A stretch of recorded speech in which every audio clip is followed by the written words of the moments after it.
Well, we got a full house. My name is State Representative Kate Harper, and I'm the Majority Chairman of the House Local Government Committee. And it's really nice to have all of you here. We have a bill in our committee that is prime sponsored by Representative Sue Helm from Dauphin County. Is that right? And Dauphin. Lebanon. Close. Dauphin and Lebanon. Dauphin and Lebanon counties. That deals with zoning in college towns.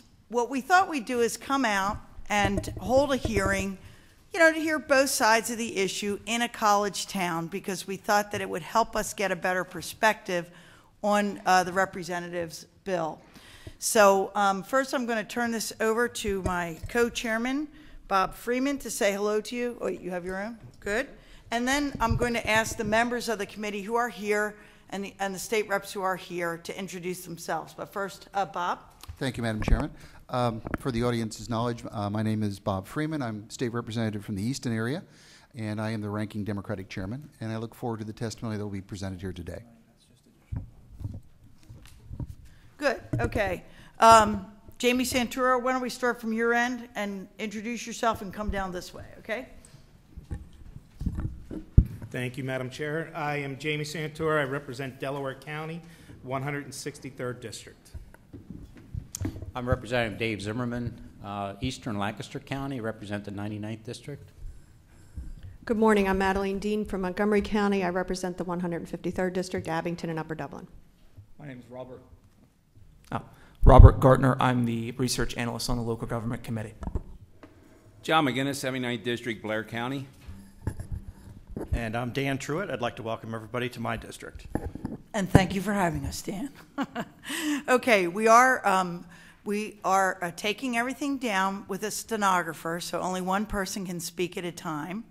And we are also televising, so just remember that. And members, your mics are just like they are in the Capitol. The green light's on, and otherwise it's not. We also have Representative Scott Petrie's here. We don't have a room for you, Representative Petrie from Bucks County. Wave your hand.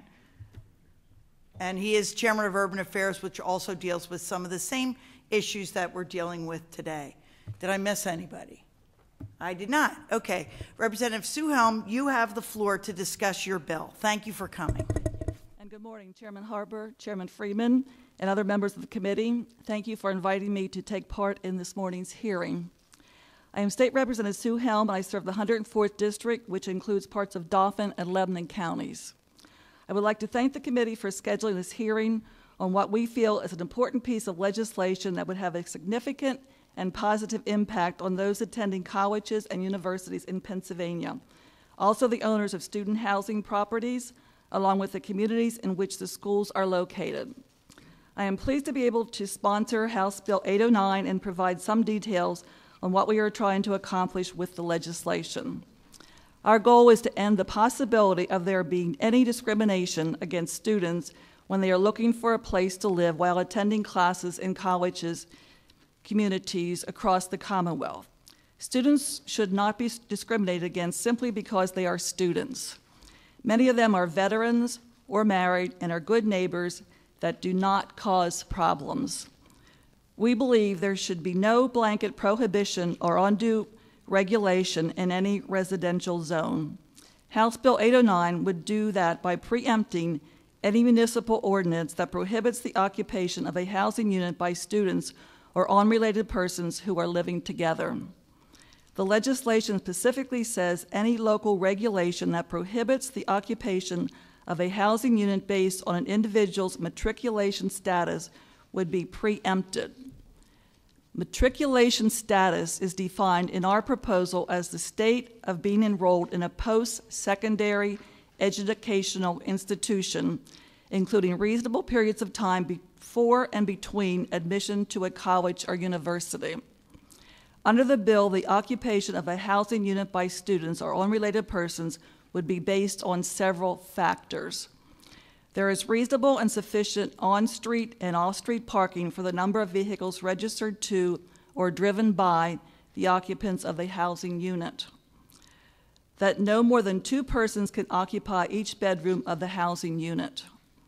And that the housing unit does not have any unique health and safety concerns or unresolved code violations.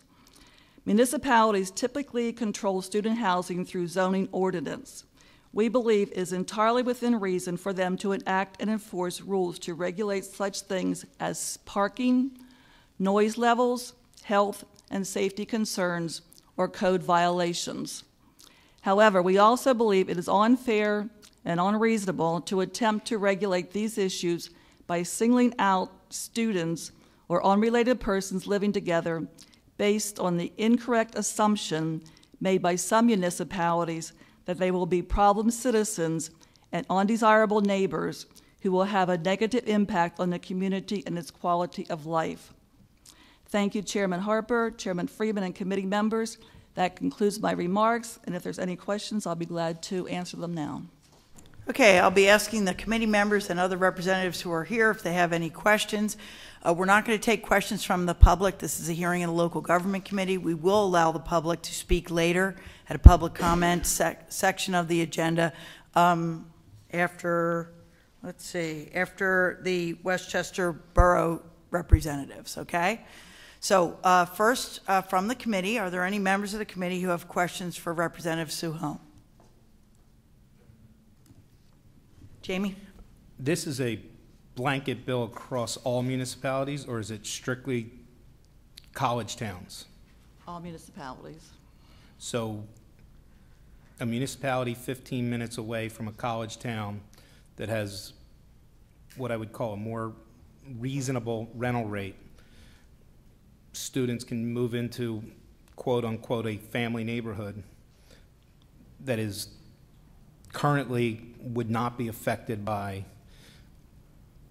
student housing per se.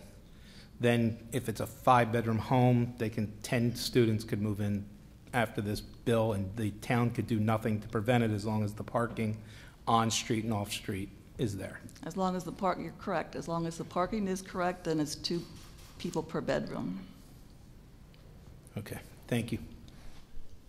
Anybody else? Chairman Freeman? Thank you, Madam Chairman. Representative, good to see you. Thank you for your testimony this morning.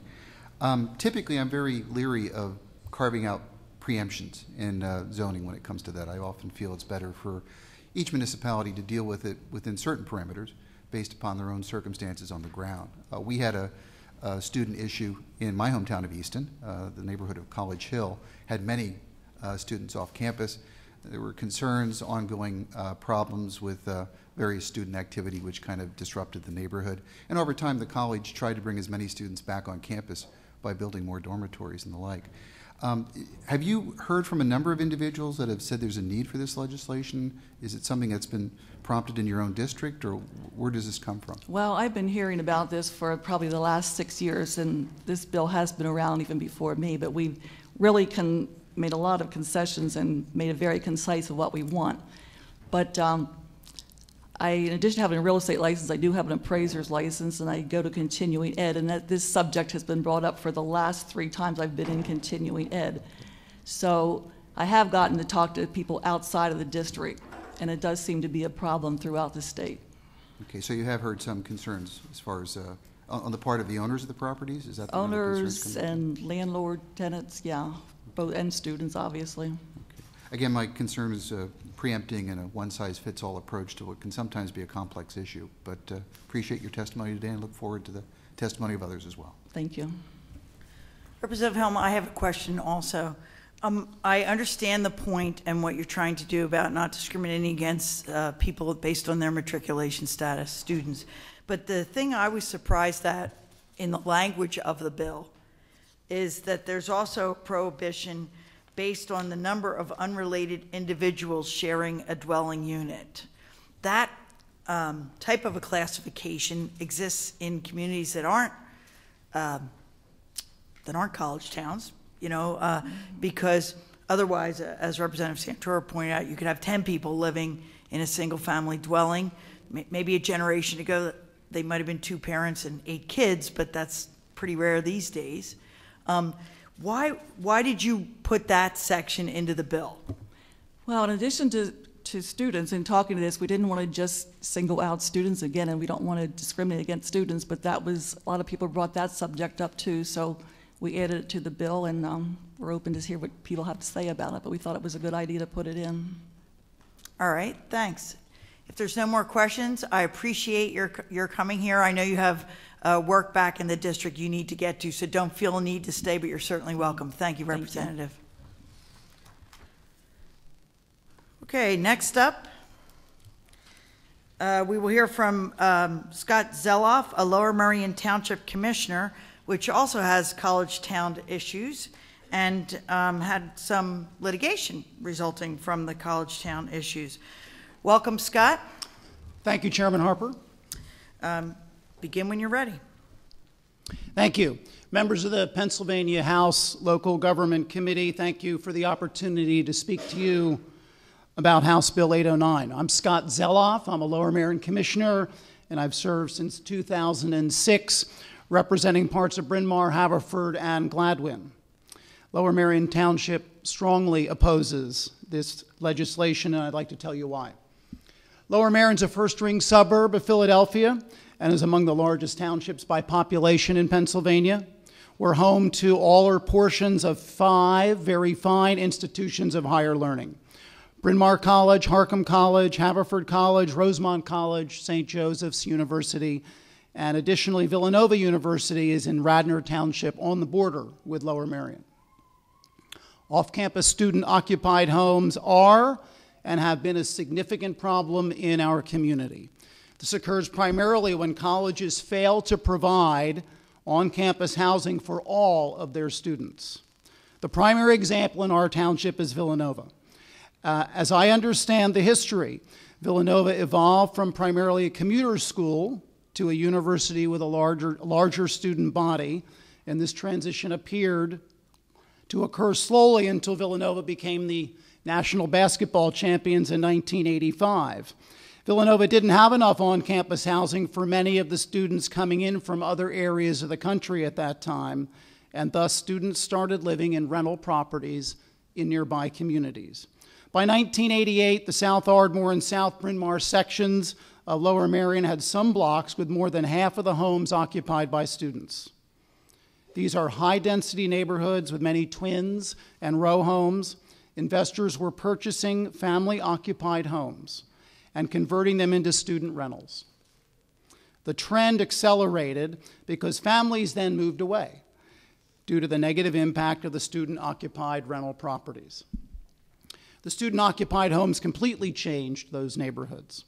The neighborhoods went from quiet and family-occupied to neighborhoods primarily occupied by students.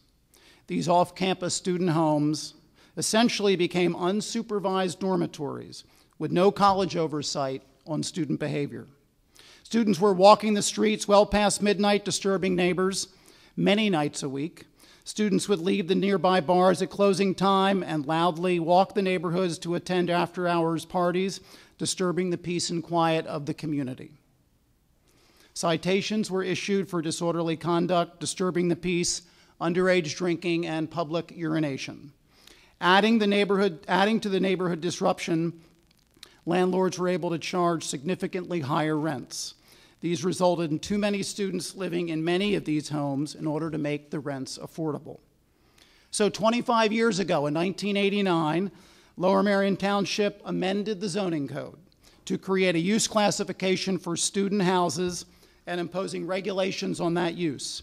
Included in the code is a requirement that student residents be physically separated from one another, that the residents have a minimum size, that the residence can be occupied by no more than 3 unrelated persons, and that off-street parking be provided.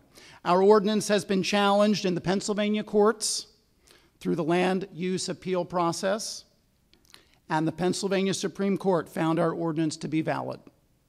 Our ordinance has been challenged in the federal courts as a violation of student civil rights. The challenge was denied, thus upholding our ordinance. Similar ordinances have become part of the zoning fabric in many communities, confronted with the negative impact of student-occupied houses, and I'm sure that will be explained by the Borough of West Chester and others testifying today. Since the enactment of the student housing ordinance, there has been a significant reduction in the number of houses occupied by students.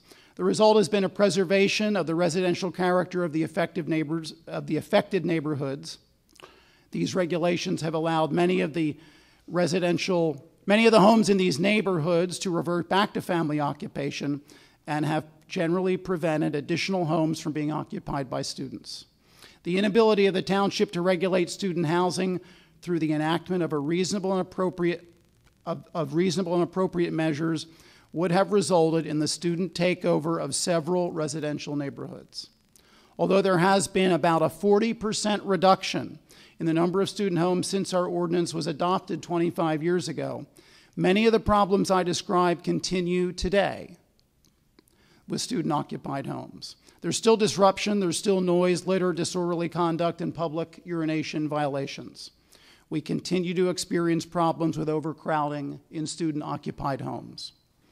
Enforcement of the existing occupancy limits is difficult. The ability to distinguish a visitor staying overnight from a permanent resident is a difficult burden. According to our zoning officer, it requires many hours of investigation, requires an administrative search warrant in order to verify occupancy, and by the time all the required documentation is obtained, to properly document the illegal occupancy, and a local DJ hearing date is scheduled, the school year is often coming to an end. Unless completed in the current school year, the process begins again. Once we're able to establish a code violation, it can take 60 to 90 days to get a hearing with the district justice. To bring it forward, to Villanova's great credit, they are planning and have recently received approval to add additional on-campus student dormitories. But the transition that occurred at Villanova 25 years ago appears to be occurring recently with St. Joseph's. I want to point out that the impacted neighborhoods are the same neighborhoods that currently provide affordable housing to families with low to moderate incomes.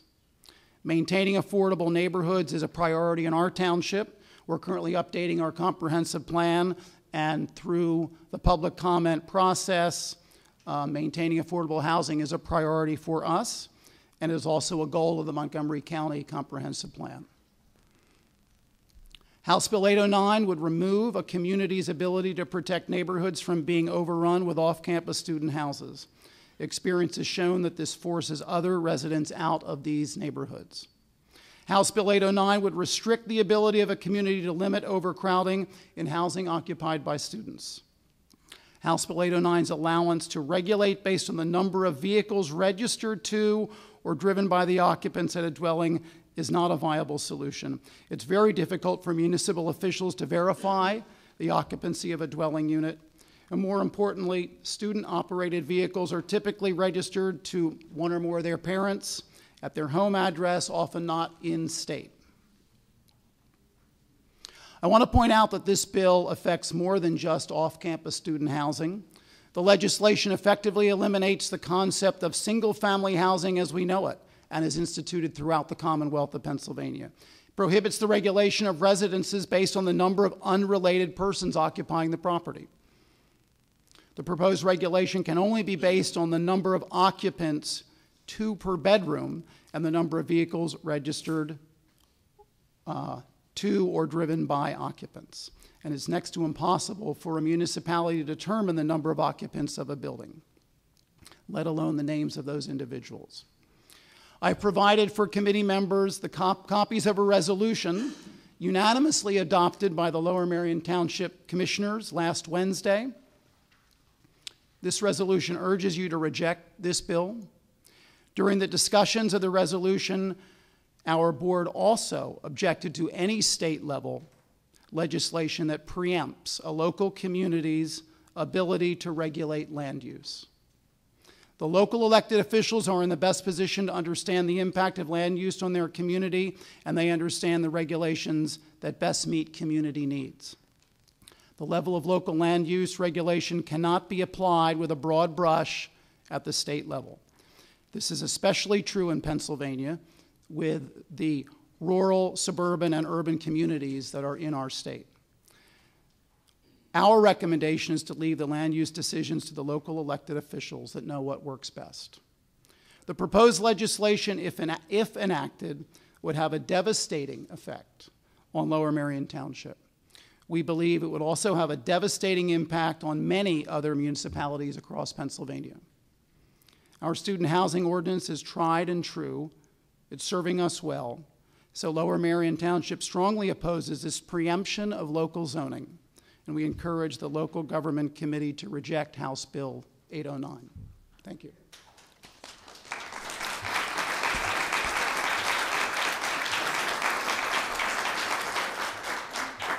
Thank you, Commissioner. Are there questions from the committee first? Representative Santour?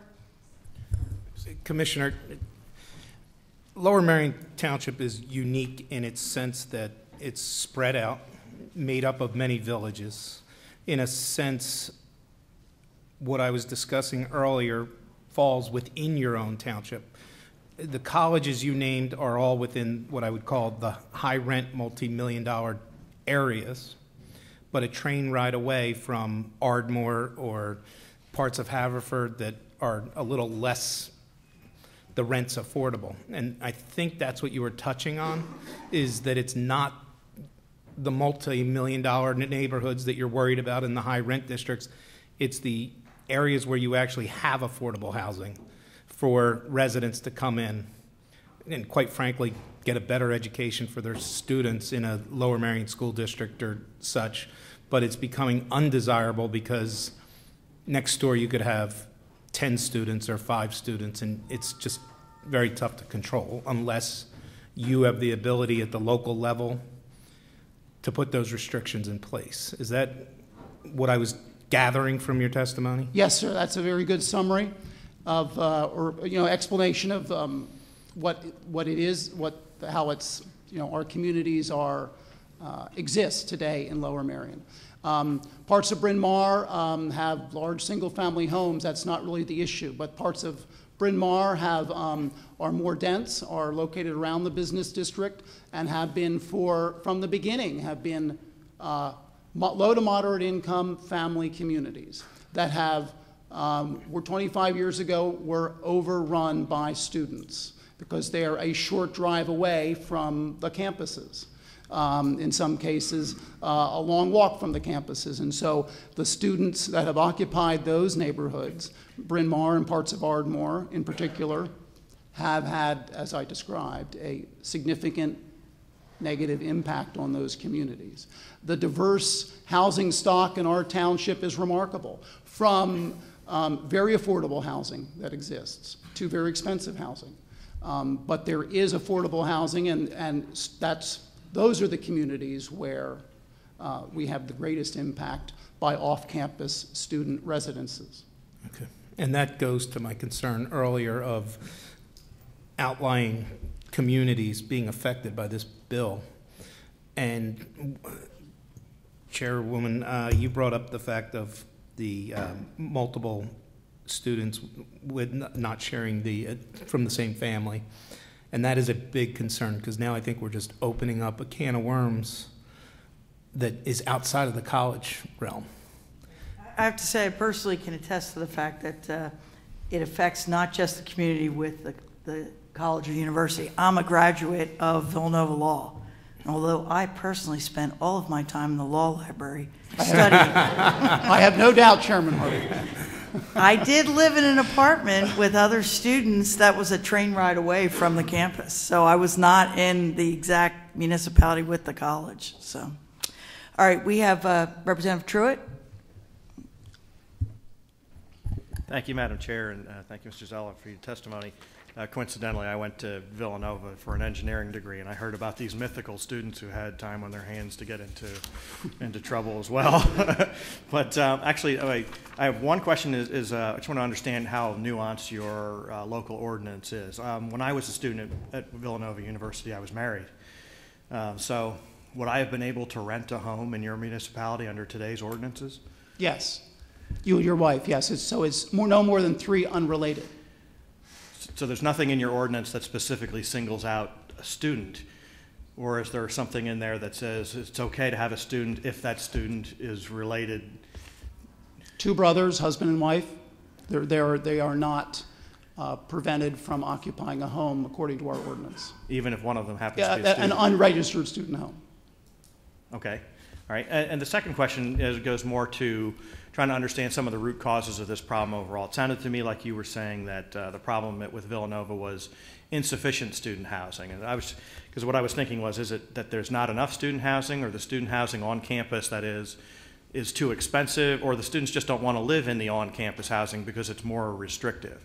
Would you say that it sounded from your testimony that you were saying that the issue at Villanova was just there wasn't enough on-campus student housing? Yes, and that's the point I was making, because with the 5 colleges in the township and then Villanova bordering the township, a number of those colleges have sufficient on-campus housing. Villanova does not. In fact, seniors at Villanova cannot live on campus.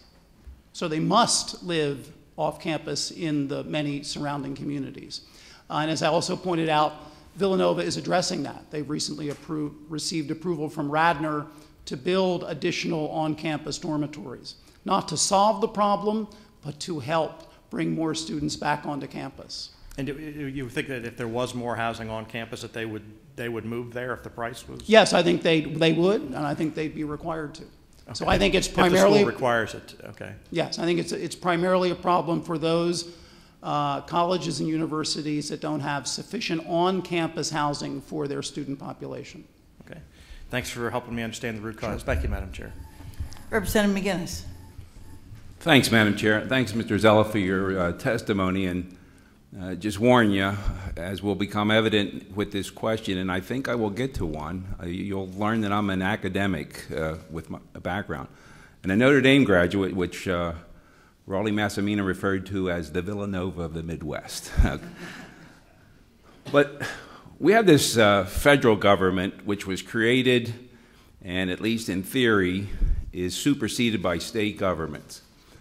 And it's always been my belief in the principle of subsidiarity that you should start with local people and local government, and then state government and federal government. But as a matter of history and as constitutional reality, all powers in local government in Pennsylvania are derivative of the state government and the state constitution. So though I'm very sympathetic to the idea that local government knows best, it is a fact that you are beholden to the powers of the state government. But I think we all should be beholden to the property owner. And where the rub comes for me is a person, I think, should be able to do with their property as they want. And if they want to rent to so-and-so, then I wouldn't have any problem with that unless, and this is where I'm getting finally to my question, it has negative impacts on other people's property. So I'm just wondering, is there an economic study that you can cite that attests to the loss in value of the non-rental properties because of a proliferation of student housing? Or is there any data that you can cite in that respect that gets us a clearer picture of what the real economic impact is on the residents who are not renting their properties? So sir, I'm not aware of such a study, but perhaps there is. In fairness, we do have other witnesses who are going to testify from the perspective of a landlord. Okay. They might be better able. Sorry, go ahead. And perhaps they can cite such a study that favors their point of view, but I imagine there is one that favors a restriction on college students. I do want to say that this is not about discrimination. This is about that college students are not a protected class, and that's been upheld by the courts. And so it's the impact of college students, some college students, on the quality of life in a community. And that's one of the responsibilities of local elected officials, is to respond to impacts on community, on the quality of life in a community. And I'm very sympathetic to that point of view. And again, I just want to reiterate, the best government is the government that works from the bottom up and not from the top down. So again, I'm very sympathetic to local people know better on how to handle local situations. But again, I think ultimately we have to worry about the property owner, all property owners. That's all I'm trying to get at. Thanks, Madam Chair. Thank you, Professor. We do have other witnesses who are going to testify. I had a question, and we have a couple more, which I cannot remember the question I was going to ask. Oh, I know. The question I had was, does your I actually read the case involving Lower Murray in preparation for this hearing. And I believe the testimony in the case was you had about 175 college rental units, and your current testimony is 84. The court ruled that you didn't exclude students as residents of Lower Merion Township, and so that your ordinance was lawful. But at the same time, I'm trying to balance the fact that these universities can be significant employment centers and offer significant advantages to a local government, you know, in terms of quality of life for people taking courses and things like that. So I'm wondering whether you feel that the Lower Merion Ordinance correctly balances the universities and colleges are good things to have with, but we don't want you living next door. I mean, how do you feel about that? Well, I think, Madam Chairman, it does provide the balance that's appropriate, because we value greatly our institutions. We have colleges, we have many schools, independent as well as public. We have hospitals. We have 13% of our property in Lower Merion Township is institutional property, so that's very important for the character of our community. But and certainly universities provide employment and they help the local businesses. But we also have to have a balance with the impact on the quality of life of the communities, all the neighborhoods and communities in the township. And so I think we've achieved that. Although, as I pointed out, we still have challenges and still have significant, the challenges require a lot of police presence at times. So we have to continually respond to the impact of some student behavior, certainly not all, but some student behavior on the quality of life in those primarily two parts of the township where they currently live. But we have done so with a significant reduction in the number of student homes in these past 25 years.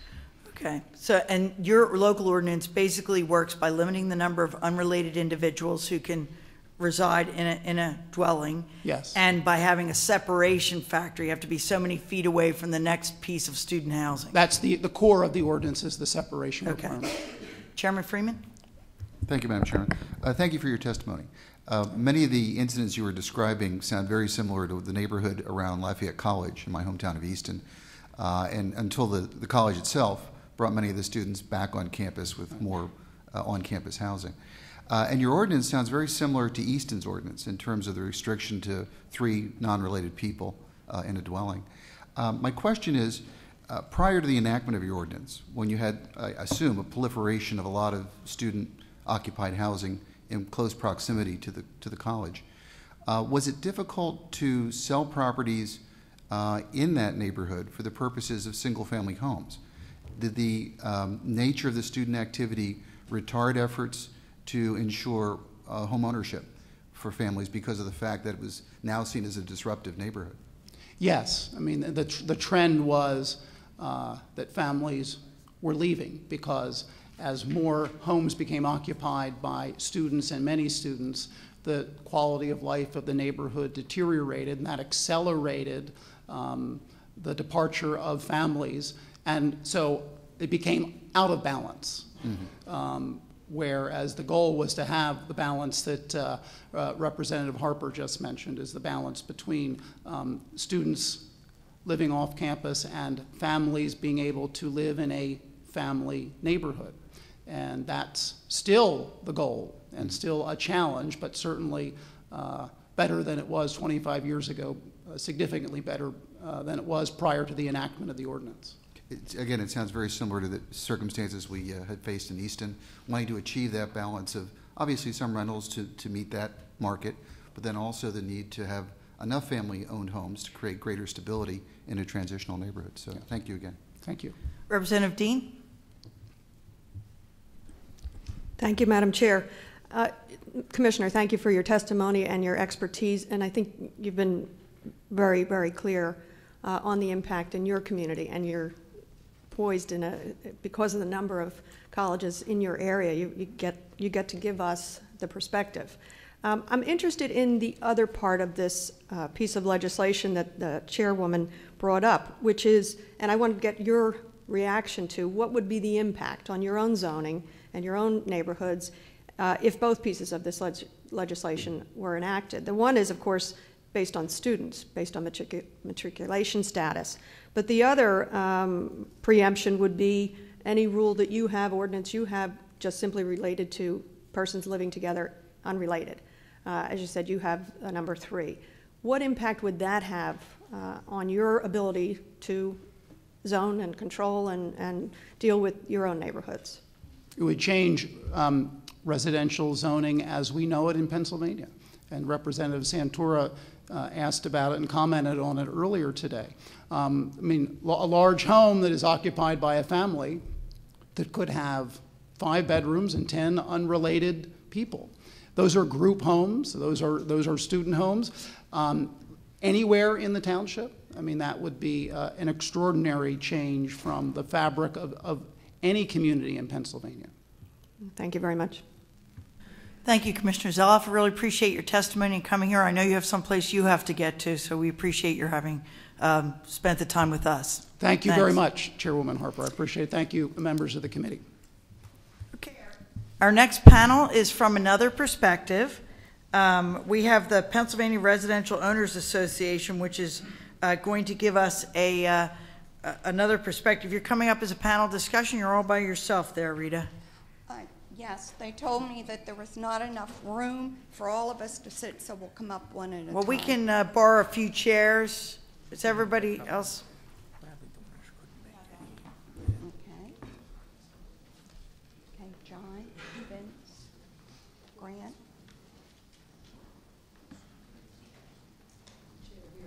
Court reporter.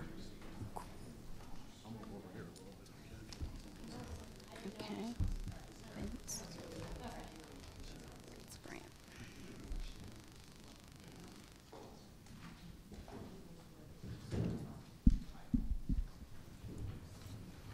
My legislative assistant here for the committee just told me we're early. Don't take that as a sign that you can just keep on talking, okay? Only by a minute. The testimony expands to fill the available hours, and I want to leave time for public comment. So I do appreciate that you've all come today, and I guess you've decided among yourselves who's going first. If you could state your name before you start, I think that would be helpful for our court reporter. Okay. Good morning. I thank you all for inviting us today and chairing this hearing. My name's Rita DeLego. I'm the Executive Director of the Pennsylvania Residential Owners Association. I'm also a licensed real estate broker, appraiser, and real estate instructor. Many of the issues that we are discussing today are issues that not only impact the business of our rental housing providers, but they impact their ability to provide rental housing to students and non-students alike. PROA is a trade association comprised of 25 local associations across the Commonwealth. We represent approximately 10,000 small business owners in every community in Pennsylvania. Many of our members are small mom-and-pop businesses with less than 10 rental units. Small investors putting their time and money into their communities, many of them working on a very small cash flow margin.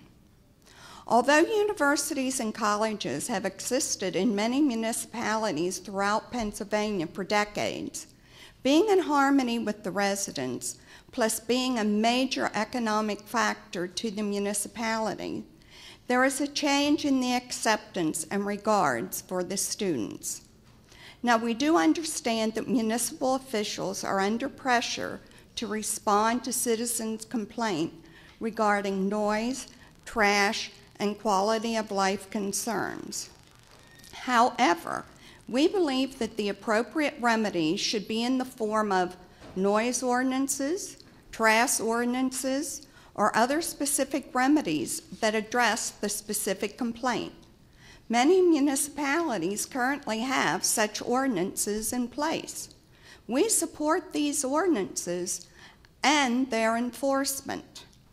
Our concern is the ordinances that discriminate against and punish rental housing providers that rent units to students. Their objective seems to be to reduce the number of students living in their community or to segregate them to specific areas in the community. In the real estate world, this is termed redlining, and it's an illegal activity.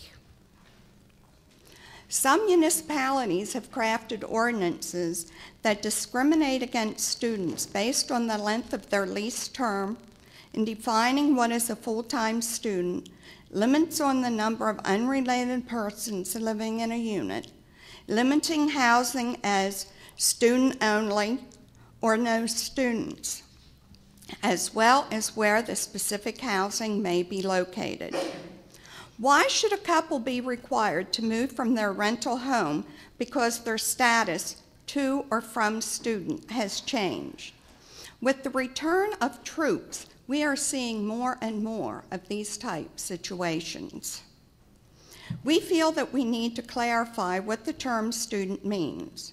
Is it based on age, matriculation in the college or university, number of credits being pursued, work status, or another factor? Each municipality has a different definition or stereotype of a student. Some of these ordinances have been disputed at the local district magistrates level by rental housing providers and tenants alike. However, they have not resulted in a clear set of rules or guidelines for all to play by. We feel that the Commonwealth needs to adopt some type of uniform standard to address the needs of student housing in reference to these ordinances. Economic harm is being done to rental housing providers and tenants alike. All these issues factor into why we feel that a change in the law is needed to protect the integrity of renting legally across the Commonwealth and to protect the tenants that we provide housing for. Telling people where they may or may not live based on anything other than their ability to afford the rent or Megan's Law should not be the function of rental housing providers. Tenants should not be treated as a second-class citizen, for they are a vital part of our economic structure. An answer to this is to adopt the legislation that makes student a person matriculated in an institution of higher learning, free from arbitrary boundaries in which they reside. Again, I thank you for listening to our concerns, and I also thank Representative Helm for introducing the bill. Thank you. What we're going to do is have all of you testify so that when we get questions, you can give it to whichever member of the group would be best able to answer it, okay?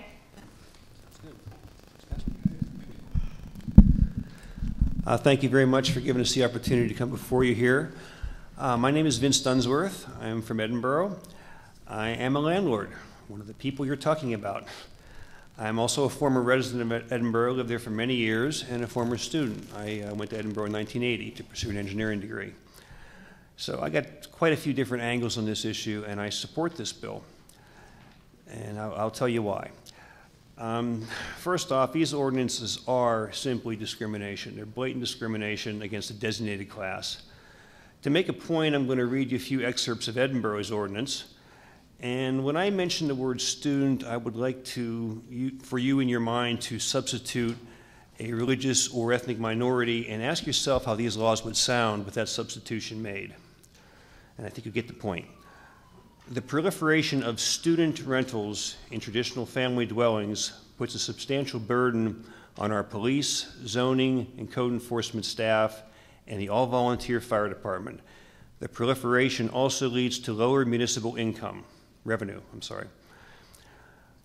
This legislation will ensure that the borough can afford to provide essential services and also keep neighborhoods to a manageable mix to reduce frustrations and the chances for conflicts that happen between student rentals and their retired and/or family-oriented neighbors. So that's one excerpt. I'll give you one more. And the meat of the ordinance is this. No single-family home, townhome, duplex, or conversion unit used as a student house shall be located on a lot, any portion of which is closer to another lot containing a student house than the distance determined by multiplying 20 times the minimum lot width required for a single-family dwelling in the district for which this student house is located. Let me explain that real quick. Lot width is 60 feet, correct, John? 20 times that is 1,200 feet. If you have a student house, you really aren't allowed to have another house within a 1,200-foot radius of that house. And there's a grandfathering provision, which I'll get to in a minute. But in any case, the class of person, in this case students, has been declared and scapegoated for the problems in Edinburgh. And there are some problems, and a lot of it is because of the borough itself. But then you take this class of persons and say that they're undesirable and essentially banish them. One house in a 1,200-foot radius is pretty much banishing. This is discrimination. If these laws were made against an ethnic or religious group, it would clearly be discrimination. There wouldn't even be a question about it. And why should we allow this discrimination against any non-criminal elements of our society? A lot of these people are veterans. I've run into quite a few veterans coming back from the wars. This is not what they went to fight for. Our borough manager claims that students do not contribute to the borough economically. Obviously, that's not true. Edinburgh, okay, the students don't pay income tax. That's true. We do pay property taxes on our rental units. We do not have a homestead exemption, so we actually pay a higher property tax rate on rental units than a homeowner would. Borough services are obviously paid for, water, garbage, all that. Student homes pay school tax, but they don't send too many kids to the school district. They are a great boon to the school district. Students pay tuition. Much of that winds up in the local economy through payroll and through purchases of college mates from local businesses. The students themselves purchase a lot from local businesses. Without that university, Edinburgh is a sleepy crossroads in the middle of nowhere with one traffic light. We have nothing without that university. We're 25 miles from Erie, 25 miles from Erie, and there's really nothing else around. Our borough manager states that students are a burden to our fire department. I had a fire in one of my units a couple years ago. About half the firefighters that show up to put that fire out were in fact students. A lot of the students come from the rural areas. They're active in their fire departments at home. They came and chipped in. They don't contribute to our fire department? Not so true. Crime is a big issue. Some students get in trouble. If you look at who's getting in trouble, it's probably the lower end students. It's a minority of students. Most of the students never get a police ticket. Most of them never get any problems. So there are problems. You deal with the bad actors. You don't make a blanket statement saying that students are all bad. If you did that against an ethnic or religious minority, it would be discrimination. How is the borough going about enforcing this ordinance? We are required to submit the names of our tenants to the borough, and they cross-check these names against the university's student directory. They're looking for non-students in a student house. They're also looking for students in a non-student house. If students are found in a non-student house, the borough will sue to force their eviction.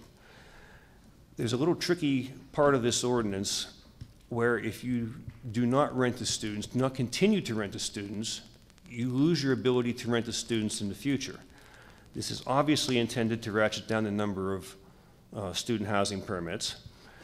So if I rent to a non-student, a family, an incoming professor for a year, I cannot return to renting to students in that unit.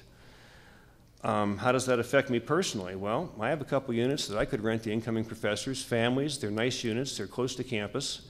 If I rent to a family, I lose my student permit. I am forced by this ordinance to discriminate against families.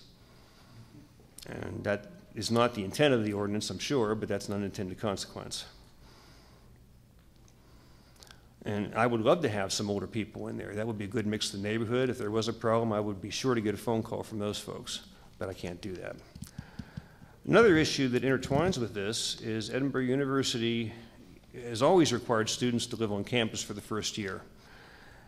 They built some privatized housing that they promised to keep full, and now they're requiring freshmen and sophomores to live on campus. This has taken about a third of our potential renters out of the marketplace. It affects more the people whose properties are located farther from campus. I'm right across the street. I haven't been affected personally, but a lot of people have. There's a couple hundred empty apartments in town. And if these people don't rent to these apartments to students, they may lose their student permit. Now, these houses are perfectly livable, but they're not going to attract families of a decent income to live in them. They're going to build somewhere else. They're decent houses, they're safe houses, but they're not that attractive, especially down in the lakeside area. Now, there's a lawsuit against Edinburgh University and their privatized housing and this mandate. And I have no doubt this suit is going to be won. A similar case in Denver has already been won. And once this is successful, the sophomores are going to return to the housing market. You're going to find a reduction of the student housing stock because of the permits being lost. And these kids are going to come back and the prices are going to go up. You're just removing supply from the equation. This is good for my bottom line, but it's not good for the students. And as a former student, I care about that. I went through school in a poverty plan. If it wasn't for affordable housing, I would not have my engineering degree. So if you ban student permits, who do you rent to? What happens to these properties? Do they get abandoned, foreclosed on? Do they get rented to low-income people? Section 8's been talked about. This is going to harm the property values a lot more than renting to students will. And contrary to what our borough manager seems to expect, a swarm of yuppies is not going to come down, scoop up these houses, buy them, restore them to family status. It's just not going to happen. We don't have the jobs to support that. This bill is a good start towards eliminating discrimination against students, and I hope you will pass it. I think, though, that the real answer to this is adding student to protected classes. There's no reason why a person should be discriminated against because they're a student. And I'd venture that pretty much everybody in this room has been in that class at some point in their life. Thank you very much.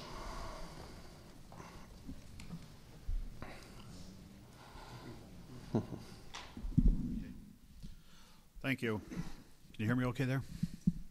Okay. My name is John Groh. I'm the township supervisor with Mill Creek Township, which is in Erie County. Just to give you a geographical location, Mill Creek Township surrounds the city of Erie. It is on the shore of Lake Erie, where we have the most beautiful sunsets in the world. And Thank you for coming such a long way to testify this morning. No problem.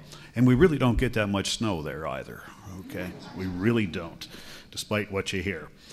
Mill Creek Township, I'm just giving you a little background of where I'm at now, and that'll help you understand where I was at before.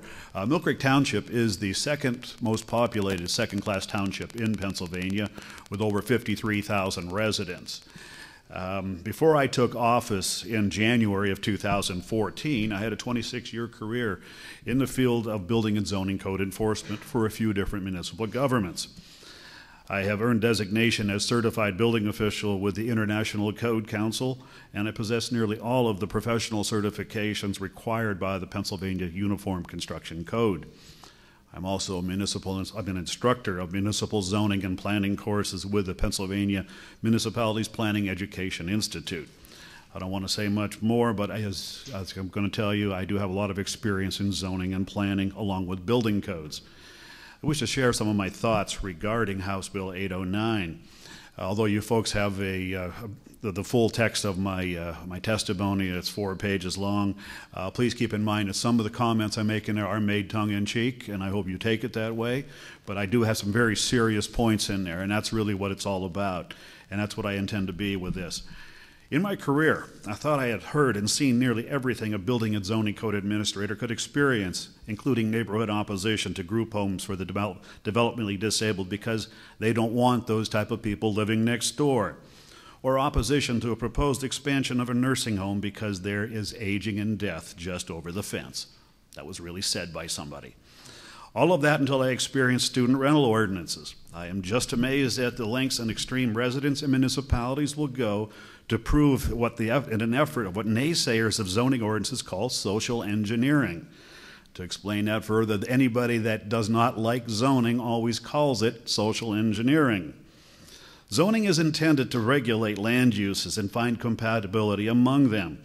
I believe that student housing ordinances fly in the face of the true intent of what zoning is about. We need to keep in mind that students are people. They're not land use types.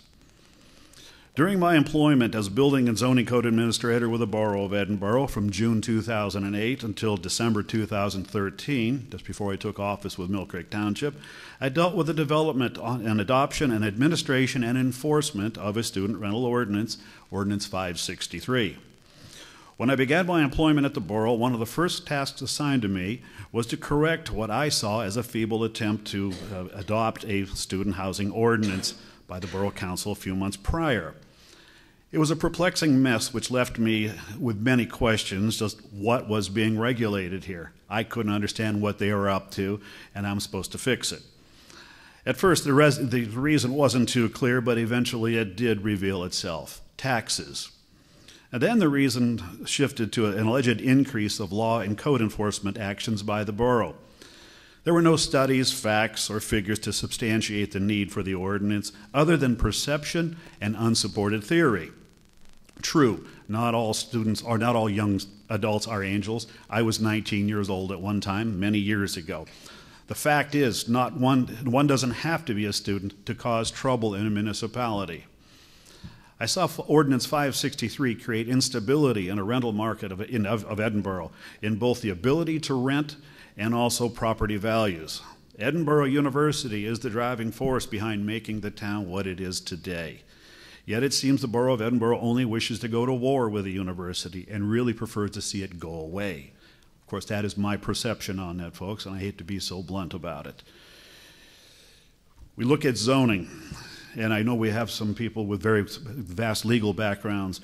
The Municipalities Planning Code is the enabling legislation which allows municipalities to adopt zoning and planning ordinances. Zoning gets its authority through that and through the police powers, which is, pursuant to the 10th Amendment. We look at, we have to protect and promote the health, safety, and welfare of the public. My question is this: where is the connection that makes students a danger to the community? That is a question I have. I look at a case that, if I can allude a little bit more onto what Mr. Dunsworth was talking about, a case where a young man and a young woman cohabitating in a rental that had not been rented by students for a year prior. This couple were both students. He at Gannon University in Erie, Pennsylvania, she at Edinburgh University. He was also a prison guard at the Erie County Prison, and he was also a veteran of war coming back from Afghanistan. And I had the unfortunate news of telling these people they were not allowed to rent there. Imagine telling a young man who risked his life for our country, telling him, I'm sorry, we don't trust you living here because you're a student. Wow, talk about sickening. Not going to get dramatic about that, but it is really bothersome. It'd be like telling somebody else because they're a certain skin color, certain religion, sexual persuasion, wherever the case may be, sorry, you can't live here. I look at this the same way. We talk about social engineering. This really, in my opinion, as a professional in this, it has it written all over it. I can also tell you a little bit more about Mill Creek Township. We have the Perico College, which is a campus of Edinburgh University. Now, yes, it is a college which is used during the daytime. There are no student residents on there. There are no dormitories or anything like that. It is for a lack of a better term, a community college. We also have LECOM, which is Lake Erie College of Osteopathic Medicine. That is located in the city, at the city boundary. Across the street, there are many apartment buildings owned by private owners, newly constructed, many of them, which house these medical students. Students that I think there's about 2,000 of them. LECOM is alleged to be the largest of medical schools in the west or east of the Mississippi. It specializes in physicians, dentists, and also pharmacy. These people live here and are part of our community like nobody else. I mean, they're just normal people like the rest of us. They're not being discriminated against. We don't see any problem with that there. They are a great part of our community. However, I've got to talk about one thing in a closing comment. First of all, let me just go back just a little bit here on a personal note here. I'd like to say that we look at non-traditional students, and it's changing. You know, we see the amount of people going to school somewhere later in life, and I'm not looking for anything, but I'd like to tell you that myself at age 58, I just graduated from Millersville University with a certificate in public management. I am what you would call one of the more modern students nowadays. You won't find a lot of kids going right after high school into college. That number is decreased, and I think you'll find those if you check with those universities. You'll find a lot more adults like us going to college, distance learning, going in whenever we can, weekend classes like I had done at Millersville, and also online. You know, as my late Uncle Francis said, it's never too late to start learning or to continue your education. Here's my closing comment. I believe, and this is where I'm going to change gears a little bit, I believe there is a moral obligation for all tax-exempt entities to support their municipality in one form or another. This especially holds true in regards to the state system of higher education universities, West Chester being one of them, Edinburgh being another. There is a whole list of them. I think this is where a real problem may lie. There are things that the university can do to be good corporate citizens instead of acting as a political island within the host municipality. The key is cooperation and collaboration with the municipality instead of hiding behind a tax-exempt shield. Taxpayers cannot be expected to foot the bill for tax exempts. They are already burdened enough. I think universities and hospitals should provide something, whether it is financially or in-kind services. I believe the Pennsylvania legislature should step in regards to the state-owned universities and require assistance to the municipalities which are their hosts. Yes, there are problems. Yes, they need to have police departments. Yes, they need to have code enforcement. But I think it's incumbent on the legislature to step in on behalf of these state universities and require some help there in one way or another. Let me just say one final statement here from a zoning standpoint. If you were to take a tract of land in a municipality and wish to develop that with, say, an industry, if that industry is large enough, it could really cause an impact, a major impact on that community in regards to not only fire protection, police protection, and whatever else, but also in the traffic. This is one of the things that Edinburgh University has a problem with too. Like all municipalities, traffic becomes bothersome at certain times of the day. If it were an industry, there could be a requirement that they also submit an impact fee if that municipality had an impact fee ordinance. In other words, to require certain improvements as far as the infrastructure of that municipality. This is something else that we'd have to look at here. Look at the traffic jams that may be caused because of West Chester, Edinburgh, wherever else we go, Slippery Rock. A lot of that is caused by the university itself, and I think this is where the universities also need to step in and help those communities that they are located. That's all I have there. Thank you for your time, folks.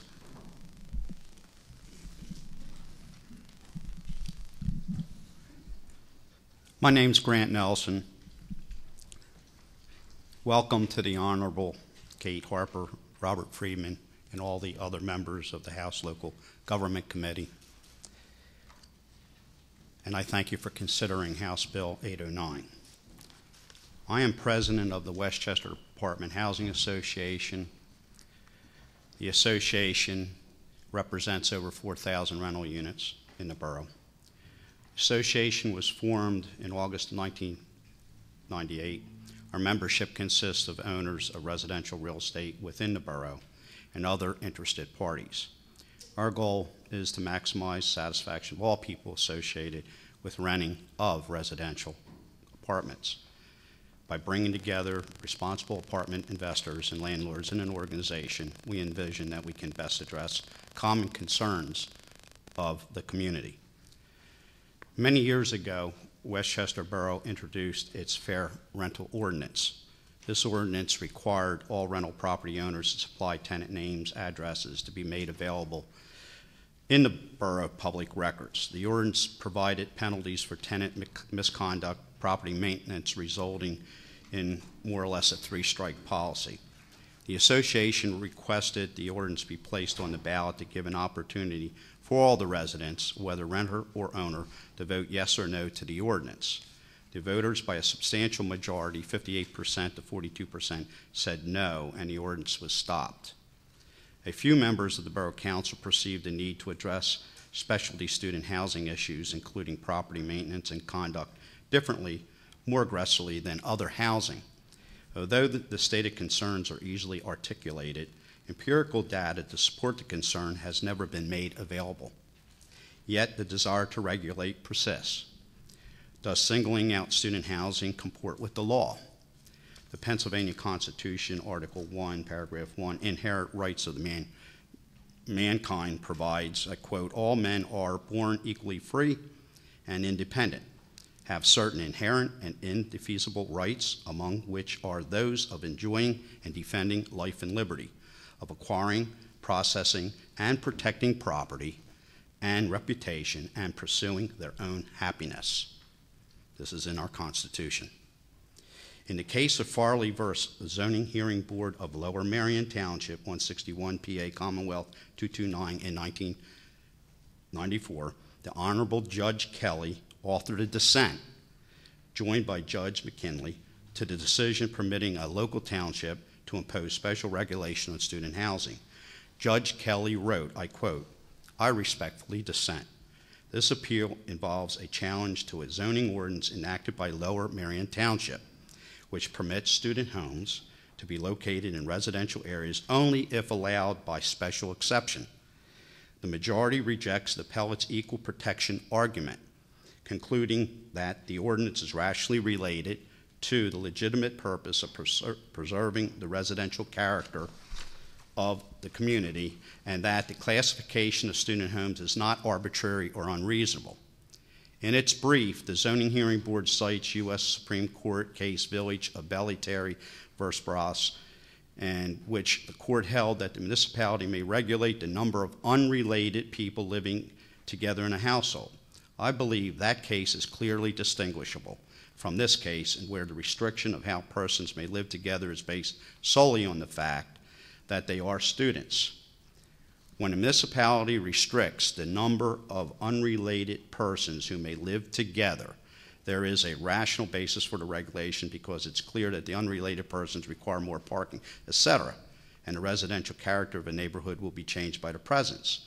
In the present case, the restricted class is defined solely on the basis of the fact they are students. This is the equivalent of defining a group based on what they do for a living. If an ordinance is restricted where plumbers could live, or coal miners, or all blue-collar workers, we would hold that classification as arbitrary and a violation of equal protection. But because the classification is student, we accept the Zoning Hearing Board's discriminatory stereotype of students as rowdy, noisy, undesirable neighbors. The ordinance clearly works a violation of equal protection when 3 or more college-age students who work full-time can live together, without restriction, while 2 or more students cannot. Accordingly, I would reverse the trial court and hold that the ordinance violates equal protection. I would also overrule this court's latest decision, cited by the majority, which upheld the constitutionality of an ordinance similar to the one at issue here. Some years later, a new borough council introduced the student home ordinance, which restricted where renters could live in the borough. The ordinance restricted student housing to specific zoning districts, provided for the separation of distances and the strict occupation limitations. The rental owners had to provide information to the borough for the student occupants who were enrolled for 6 credits or more. If the rental property was not occupied by students or the student home use ceased for 1 year, the owner would no longer be able to rent to the students. The owner also had to provide student names and addresses for Building and Housing Department. Additionally, in order to establish a new student home, it would have to be 400 feet from any other student home. Student rentals were limited to no more than 4 unrelated, whether the home had 5 or more bedrooms and adequate off and on-street parking. Many owners rented to qualified individuals without consideration to whether they were students or not. This placed their student license and livelihood in jeopardy. Abiding by the PA Landlord-Tenant Act, the PA Human Relations Act, and Federal Fair Housing Act requirements and discrimination of protected classes is very important to all the owners. Again, a new borough council decided to introduce a new rental ordinance, which the WCHA opposed, but worked with council members to develop a process by using points assessed for violations for tenant disorderly conduct, noise disturbances, underage drinking, domestic issues, property maintenance, etc. Upon the tenant conviction of the offense, the owner would be advised when 5 points were accumulated. The owner would submit a plan to address the issue with Building and Housing. If the owner reached 10 points, his or her rental license could be suspended or revoked. Recently, Borough Council revised the student home ordinance. The borough's next step in the regulation of student home was for further restricting where student homes could be located by removing student homes as permitted use in the TC Town Center zoning district. The articulated issue was noise, litter, and concentration of too many students. All these regulatory matters are easily addressed by current ordinances, including the Property Maintenance Code and Criminal Code.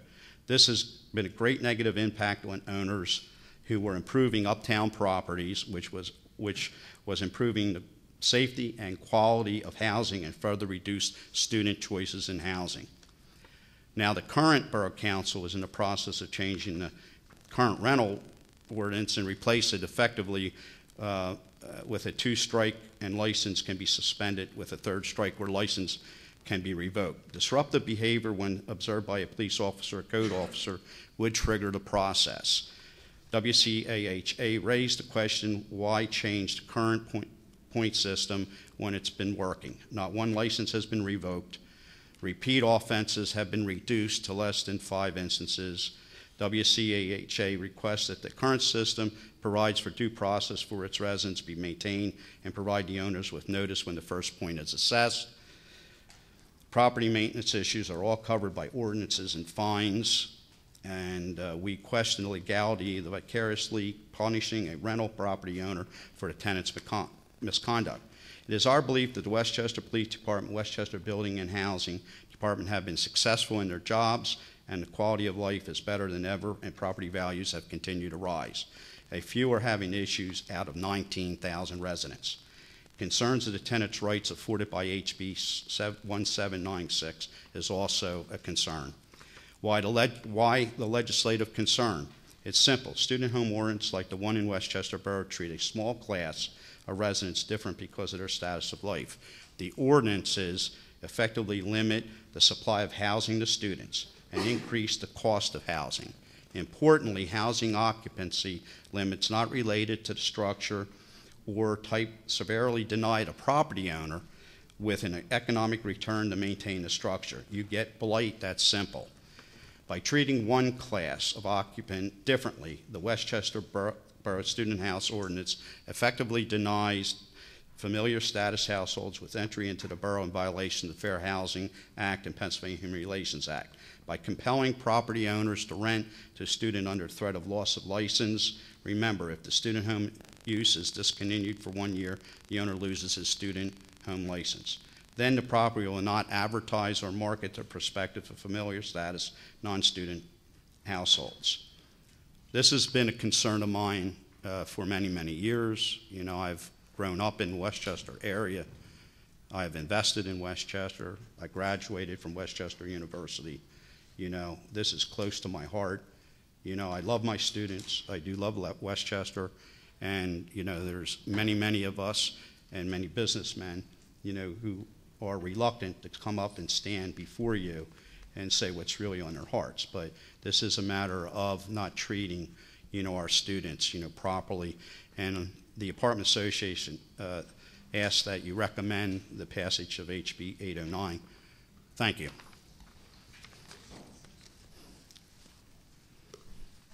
Thank you very much, and we do appreciate that you stood up and came in and talked to us about your concerns. The only way we achieve good legislation on any subject is if we know all the sides of the issue. So appreciate that. And I'm going to ask if the panel has questions or comments. Representative Truitt, we'll start at this end. I'll get back to you. Representative Truitt, go ahead. You didn't give me time to frame my question in my head. I'd like to thank you all for your testimony. It's always, it's the great thing about hearings is you come into them with one perception, and it's always good to understand the other side, whether you agree with it or disagree with it. We have to understand both sides of every issue. And because of my experience as having been a 19-year-old who was married and a student, I understand exactly what you're saying about the discrimination. If I went to rent a property in someone's municipality and was denied being able to rent there simply because I was a student, I would have been really offended.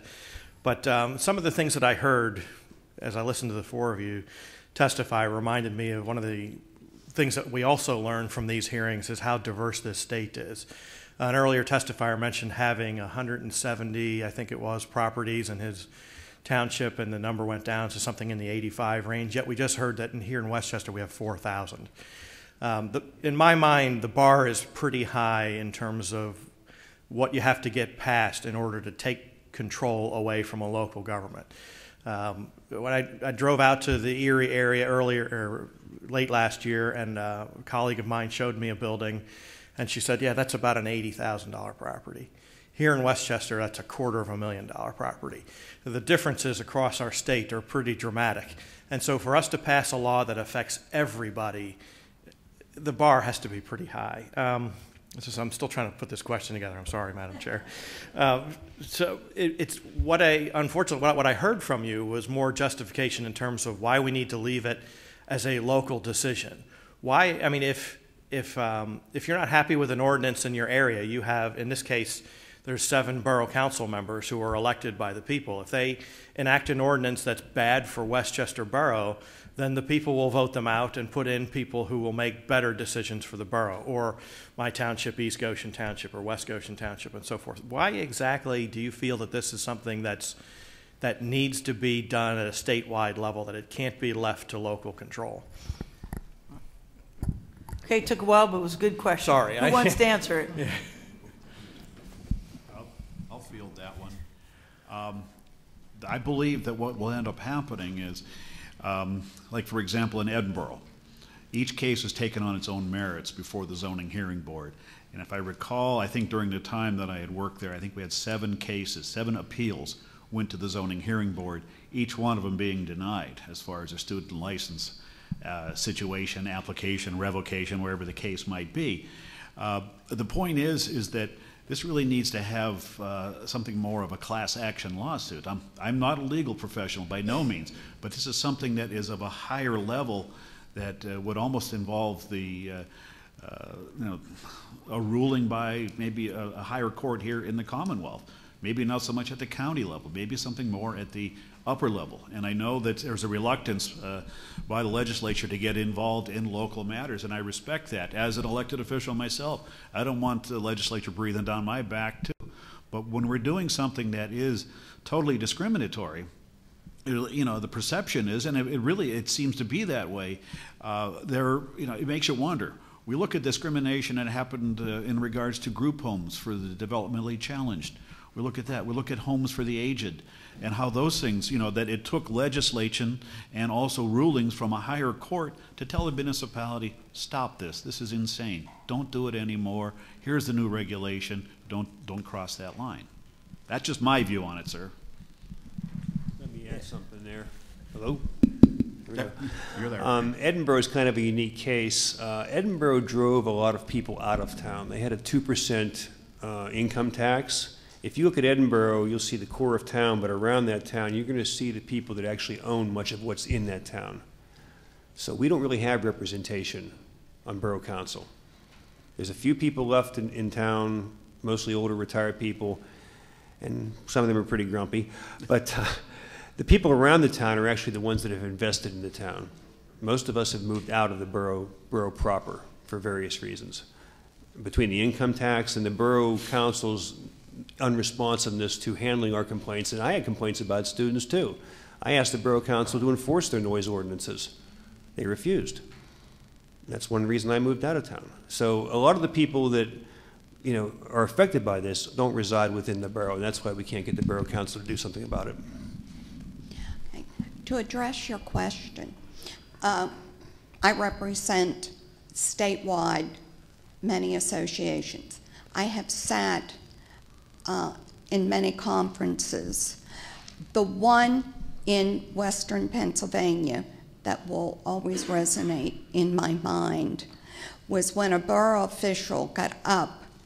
We were discussing students and stated that in their borough, anyone between the age of 18 and 25 was considered a student whether they were matriculated or not.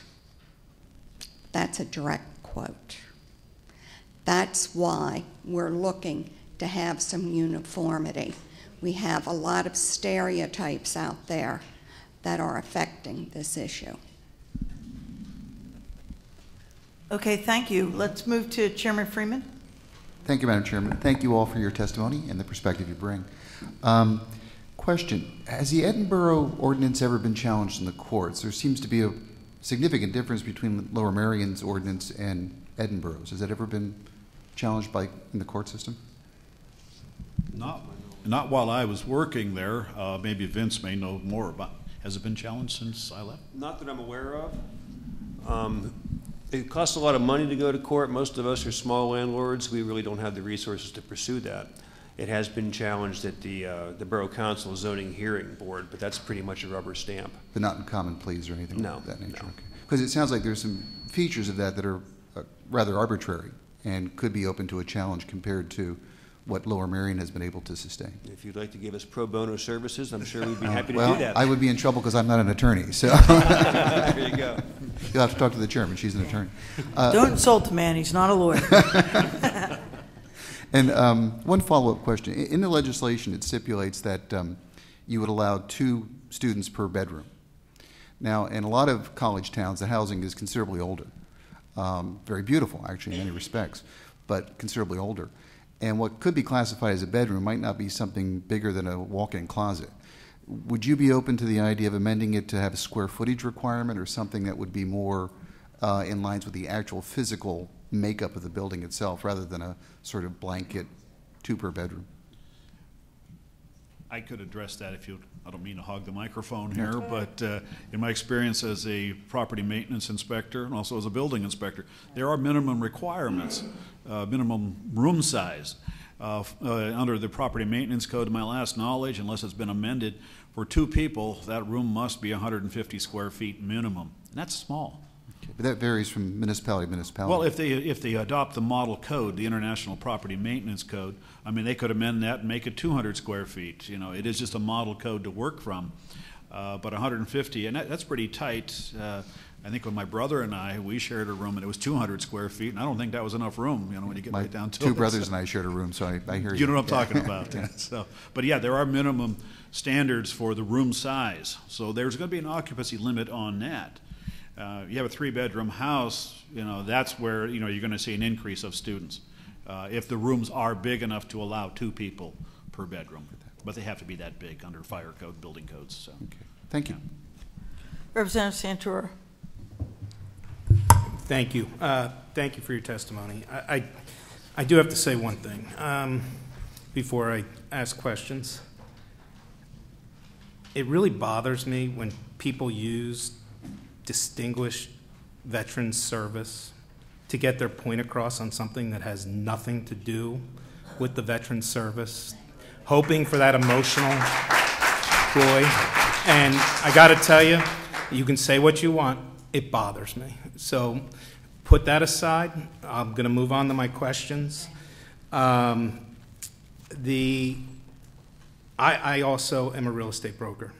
I was in real estate development for 16, 17 years. I was part of many apartment associations. In fact, I believe I was part of the Chester County and Montgomery County, I can't remember them all because we built thousands of units.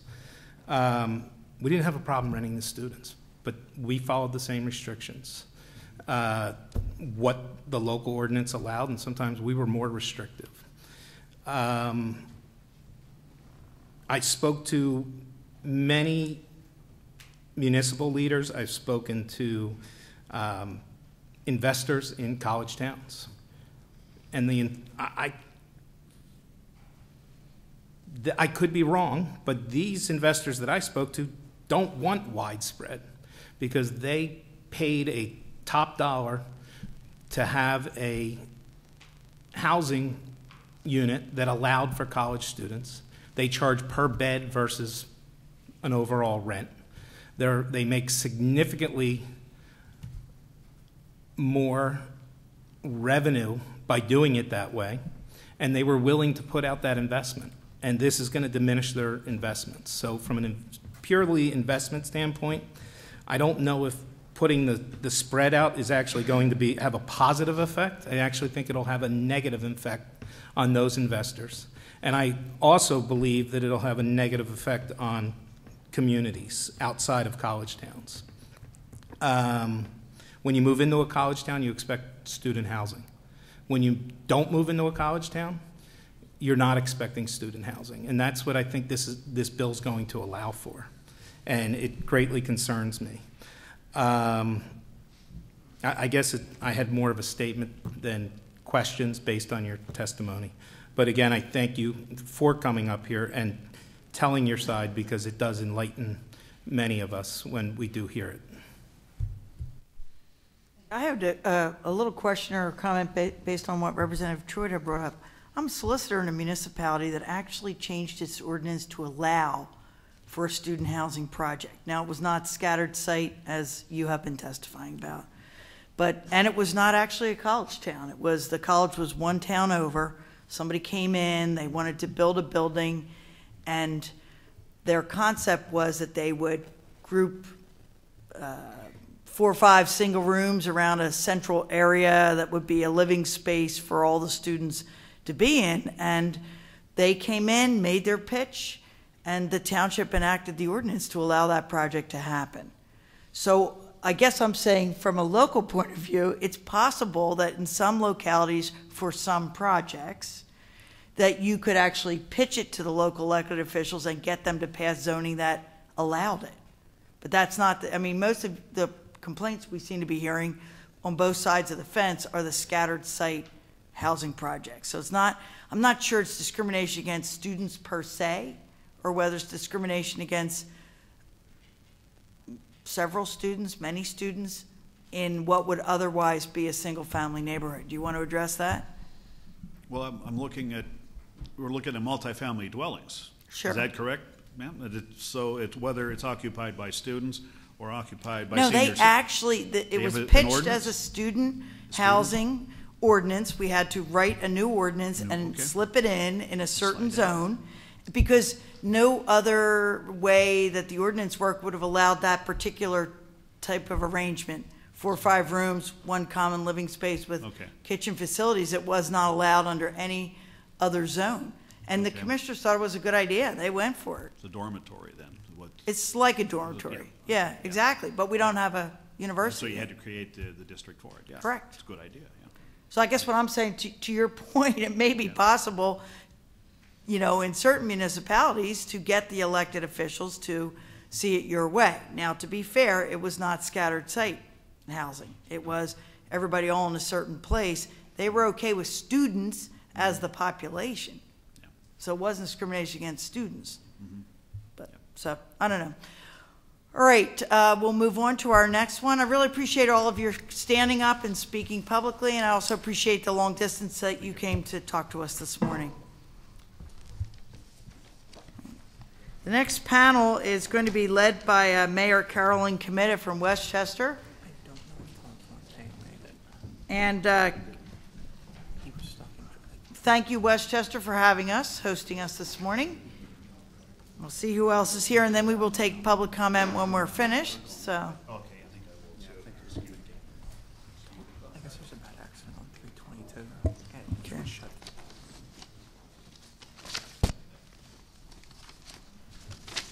All right, Rob just reminded me I should announce that some of the committee members and others who wanted to testify today were blocked near Harrisburg by a bad accident on 322. So we don't have everybody who's listed in the program, but we do have, I think, a pretty good discussion going here.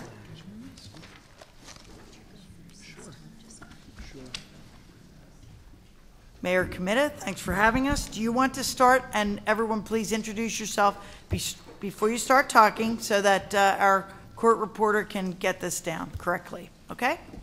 We're ready when you are. Thank you, Representative Harper, Representative Freeman, and local government committee members, Representative Truitt. I am going to ask my colleagues to speak first and second, and I will conclude. So it is my pleasure to introduce Mayor Dick Moriarty. Thank you, Mayor, and welcome, Tom. I understand you had a difficult time getting here this morning. I did get stuck in that accident that the representative was referring to. So. We'll give you a moment to get caught up here. Chairman Harper, Chairman Freeman, members of the committee. I'm Mayor Richard Moriarty from the Borough of Millersville. Thank you for the invitation to testify today on the merits of House Bill 809. I've been mayor of Millersville since mid-2003. The Borough of Millersville has an approximate population of 8,500 residents. In addition, Millersville Borough is the home of Millersville University, which of my counterparts today, I believe I might represent the smallest of our three institutions, with an approximate enrollment of 8,500. I jokingly tell people that we have a population of 8,500 when school's not in session, and another 8,500 when it is in session. I believe much of what I will comment on today could be applicable to almost any college community. In addition to being mayor, I not only have over 40 years as a volunteer firefighter, I serve as a landlord, as well as serve as treasurer of the Millersville University Alumni Association. I wanted to highlight these positions in order to highlight my varied perspectives on this topic. Please note that each and every one of my positions and opportunities gives me a perspective on safety. I have seen college students die in fires in apartments. In all honesty, I cannot say that the deaths would have been prevented one way or another. However, I can say that seeing death in this environment drives me to maintain safety at all costs. In addition, I spoke with a local Lancaster County Fire Commissioner, and he stated, and these are his words, not mine, it is really a health and safety issue for every town. Firefighters, no matter the size of the department, are not prepared to deal with and rescue multiple people in a space not built from multiple disconnected tenants. There is a tendency, when families occupy our residence, to assist and help self-rescue. This does not happen in situations where everyone is unrelated and in fact compounds the problem. Again, as mayor, my focus is on safety, and this fire commissioner has summed it up rather succinctly. Let me begin my general comments about this bill by saying that I've shared this with a number of folks, and frankly, including my landlord friends, I found only one individual who spoke favorably about the proposed legislation. In fact, some of the comments that I received were rather flowery, to put it mildly, in opposition to the bill. From my position, I would like to believe that I was elected partially because I knew my community, and I would venture a guess that our borough council members were similarly elected, both Democrats and Republicans, because our electorate trusted and respected our opinions and felt that we would represent them and their best interests at heart. Over the years, that has been the basis for other elected officials as well. We know our area, our respective communities. We have established zoning rules and regulations that suit our communities. In Lancaster County, where we are situated, Lancaster City is different than Millersville, as is East Petersburg Borough, different than Millersville, as is Manheim Township, etc. Each community is different in so many ways, from economic development to educational institutions to healthcare facilities, and on and on and on. Millersville is a college town, and our zoning has been established to a point with this makeup in mind. When I read House Bill 809, I read that this bill is attempting to place each college community, not just in Lancaster County, but the entire state, on a similar path. With this piece of legislation, you are saying that this bill knows best over the community leaders who, for the past, in essence, 200 years, have established legislation that is proven and has stood the test of time. As I reviewed this amendment, it appears to me that this change focuses on college towns, but in a sense, as I interpret it, this is somewhat discriminatory in and of itself. If a bill of this nature is to be implemented, then I believe it should be implemented across the state in every community. It's not that I believe that it should be anyway, but I think, for example, in Lancaster County, in an informal survey regarding which communities had an ordinance that limited their housing to a maximum of three unrelated individuals in a dwelling, I learned that the city of Lancaster has that ordinance, the Borough of Columbia has that ordinance, as well as other boroughs, Mannheim, East Petersburg, Denver, and more, all have this restriction of no more than three unrelated individuals in a household, and yet this bill appears to be specifically directed to college towns. Although, to be fair, it would apply across the board if it passed. Okay.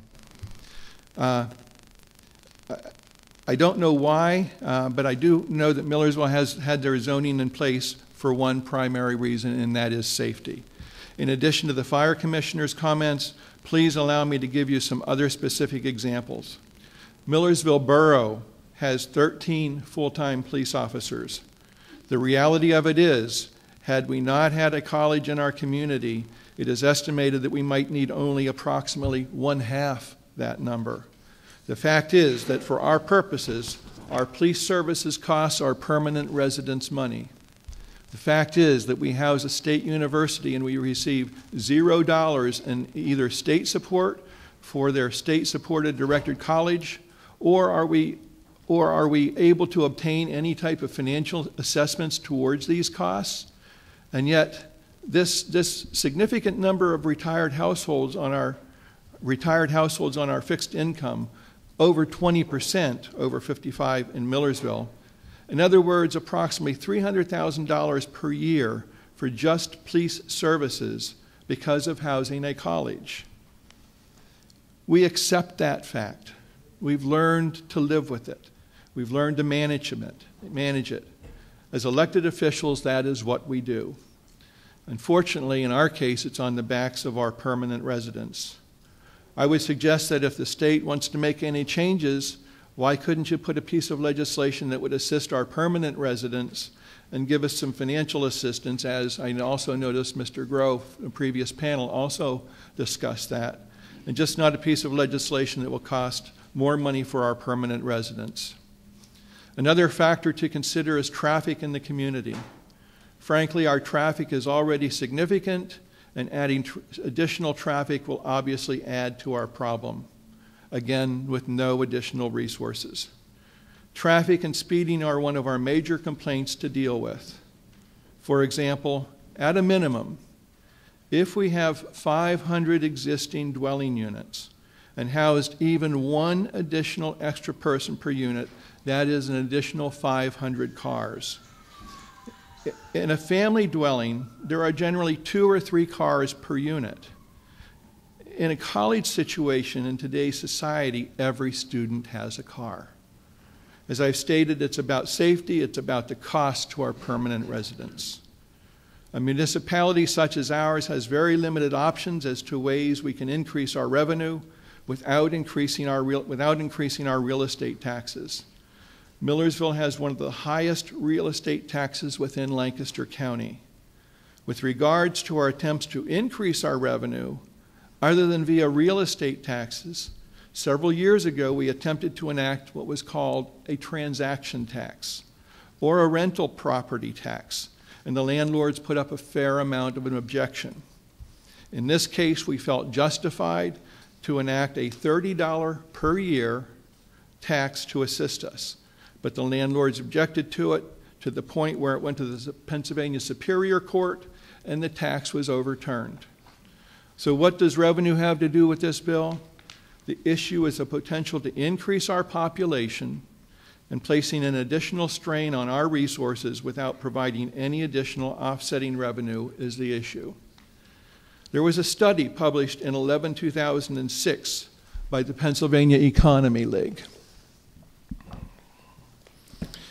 which detailed the impact on the costs of financing of government services in selected municipalities of the Pennsylvania state system of higher education.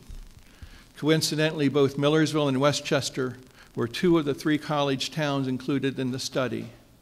Among numerous findings, the study pointed out that in 1990, approximately 30% of our population was in the 18 to 21 years of age category versus the county's population of 4.4%. Obviously, this is due to the college. Likewise, the percentage of rental units was 35% of total housing units, with the county unit number being 29%. My point is that rental units are an issue in Millersville, which we as elected and professional paid staff both understand and we administer. We have no specific area of our borough that is limited to student housing. You can be a student and reside anywhere in our borough. This area of focus is not an area that should be removed from our oversight, blanketing us with a statewide piece of legislation. I spoke with the CEO of a local college housing complex, to which he responded. He, incidentally, is our largest landholder. Frankly, he says, this will create safety issues within the borough and college towns across the state. One of the fundamental issues here is that most of the college students that go out into the community to live in off-campus housing are living on their own for the first time in their lives. While we wouldn't abuse the situation by warehousing students in the manner that the bill would suggest, it would effectively allow us to double the amount of students living with us. The local apartment complexes and individual homes that are rented by Mr. John Doe could in effect become tenement housing. His words, not mine. The safety of the occupant is paramount. The bill would allow a landlord, as long as he or she has the parking, to call every room in a home a bedroom. An example of this would be what has happened in a nearby township, right over our line. That township does not currently have any zoning in place. In this example, the builder has eliminated the garages and has turned that space into another bedroom. Now you have that building that was built to support 2 to 3 residents, housing 6 students. I'd like to point out on a Friday evening, you can find police officers standing on the corner in that local municipality. A single-family home in town that has been converted to a rental could now hold that 6 to 8 students. Local code officials are already hard-pressed to keep up with the monitoring of these individual residents. House Bill 809 would further stress the local inspectors. The safety issue is magnified due to the fact that the vast majority of these properties are not equipped with the safety features that are essential for student living. No cameras, no sprinklers, and most importantly, no hardwired tamper-proof smoke detectors. Again, this point was illustrated in the township when a dryer fire showed more than 3 students living in a townhouse. This type of fire, coupled with overcrowding, could present a horrible tragedy. There are several links included in my testimony for you to read at your leisure. In addition to the safety and life issues, the quality of life for those civilians that live close to proximity to off-campus housing is jeopardized. Again, he goes on, without 24-hour supervision, this warehousing of students in residential districts will decrease the quality of life for your tax-paying citizens. Disorderly conduct reports will surely increase, as will confrontations between students and residents over parking, noise, etc. This will increase the exodus of tax-paying residents from college towns. For sale signs will be prevalent and small-town blight could take hold. Finally, he says, I feel fortunate that I lead a company that has the resources to provide the safest housing possible while working to promote the best town-gown relations possible. And I'd like to add, as mayor, they are an exceptional landlord, truly take care of their residents, and we have a great relationship. He finally says House Bill 809 will contribute to, 1, the decreased safety of our residents and first responders, 2, the decreased quality of life for town residents, ultimately further stressing the local tax base, and 3, increase the stress on local government and residential infrastructure. In summary, this piece of legislation is about removing local control in a college community. We as elected officials, along with our professional and paid staff, have adopted regulations over the years to assist us in managing our community. Our regulations have been in place for many, many years, and we have maintained a consistency with several different elected officials as well as staff over these years. And over these years, we've maintained a consistency of thought with regards to these regulations. These regulations which we've adopted are not unique to Millersville nor college towns themselves. Several non-college towns have similar regulations, and yet House Bill 809, as I originally understood it, hence the confusion, originally felt it was targeting to college towns in and of themselves. Finally, as in many situations across the state, we are faced with the so-called unfunded mandate, and this would certainly appear to fall into that category. Safety, including traffic control, fire safety, EMS, and police issues are all major expense issues. While we cannot and should not minimize our expenditures in any of these areas, we also cannot condone any local loss of control which would impact our management of these issues. Implementing a bill similar to House Bill 809 would certainly do that. This bill would remove our well-founded, sound decision-making in this arena while not providing any additional solutions to our extremely limited revenue options.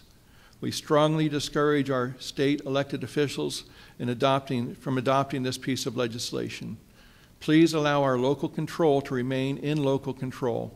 Thank you for the opportunity to testify today. It has truly been my honor. Thank you. Can we keep going? Next. Representative Harper, Representative Freeman, and members of the committee, good morning, and thank you for providing me with the opportunity this morning to address House Bill 809 with the committee. My name is Tom Fontaine. For the past 12 years, I have served as the manager of State College. I'm also past president of the International Town Gown Association. ITGA is an international organization that brings together universities, their host municipalities, and students to share best practices and address the many common issues that we face in college towns, most notably the neighborhoods at the edge of college campuses. My experience has allowed me to gain knowledge and perspective on a variety of issues and approaches to address the most common issues that are found in college towns. As the host municipality to the main campus of the Pennsylvania State University, State College has considerable experience with student housing and related quality of life issues in the neighborhoods near campus.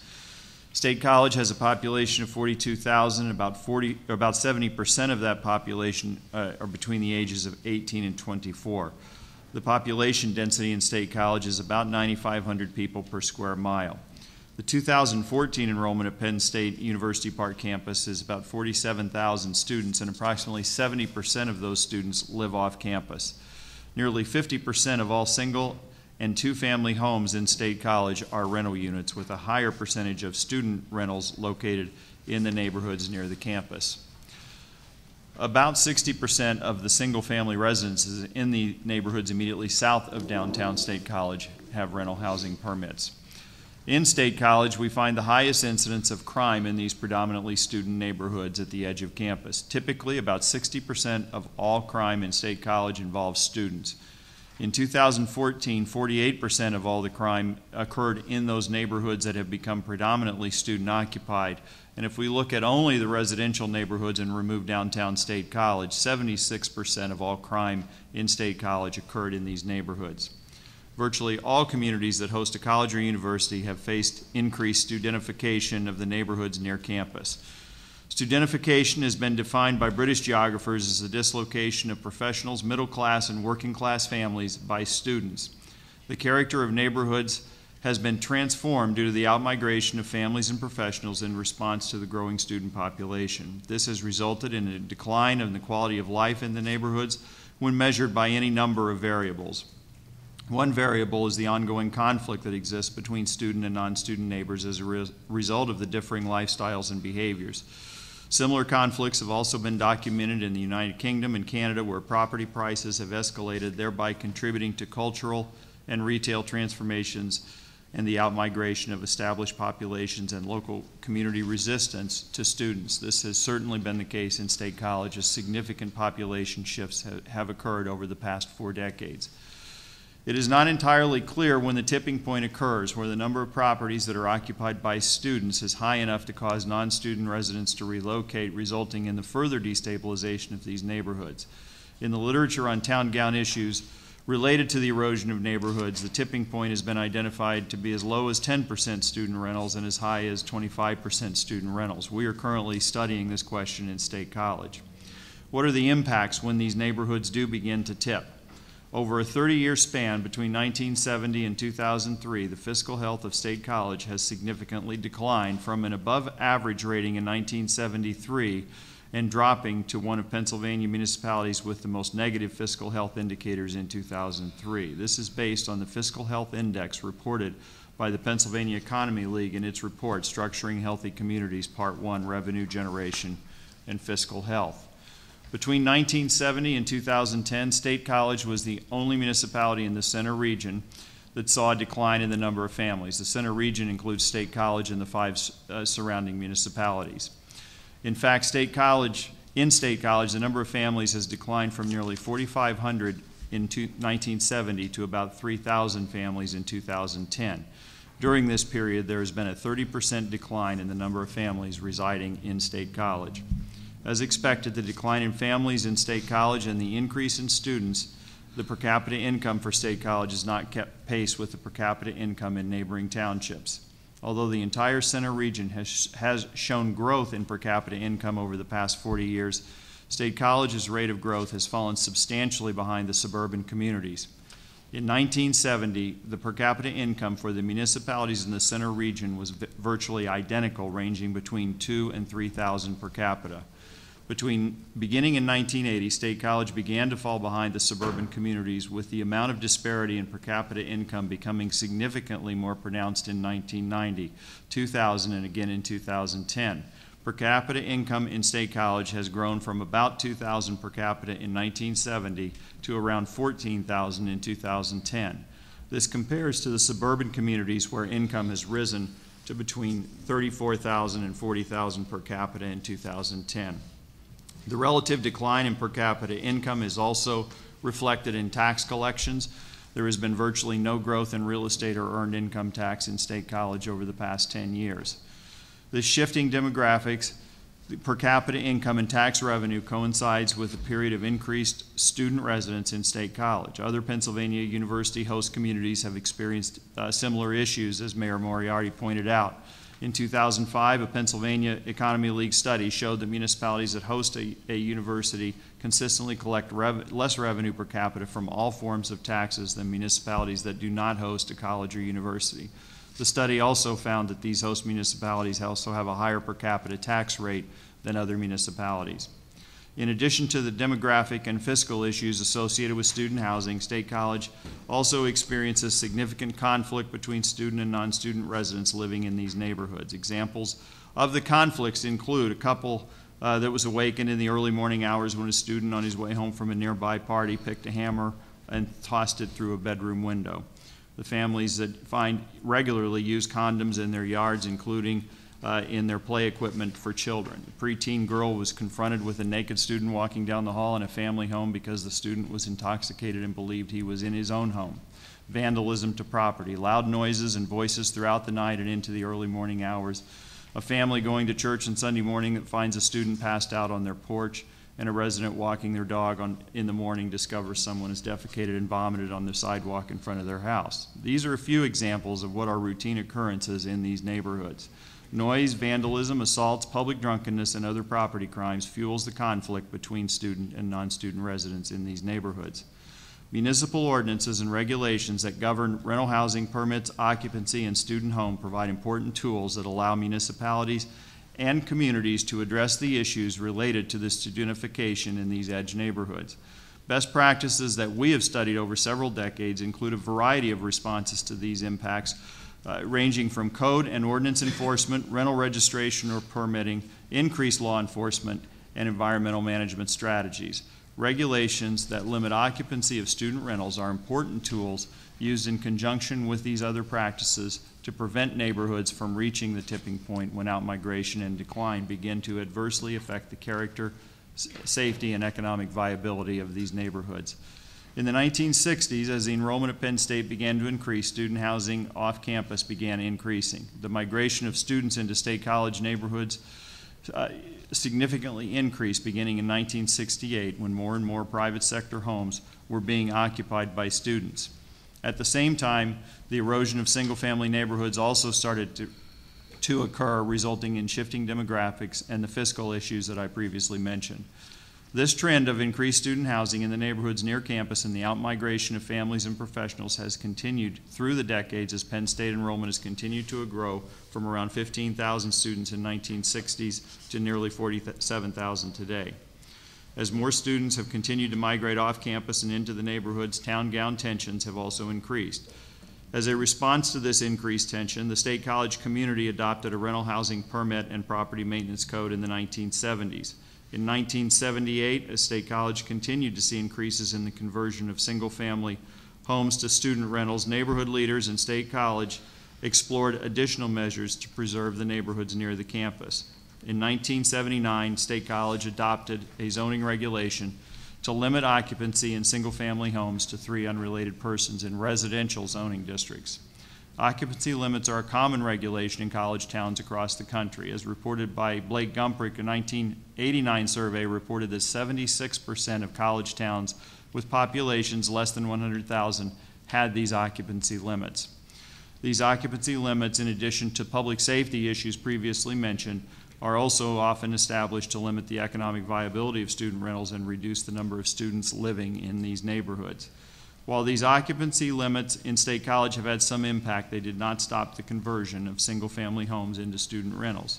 Beginning in 1990, the State College Coalition of Neighborhoods put forth a proposal to enact a regulation that would limit the number of student homes that could be located in a residential zoning district.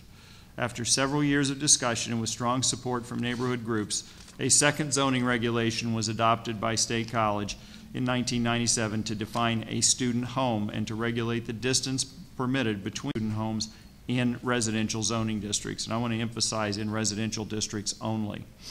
This ordinance amendment was modeled after the ordinance in Lower Marion Township, which was affirmed by the Third Circuit Court in 1993. These types of student home ordinances have since been enacted by other municipalities in Pennsylvania and in other states. In State College, the student home restrictions only apply to 1- and 2-family homes in residential zoning districts. Apartment buildings, rooming houses, and other multifamily units are not subject to the student home regulations.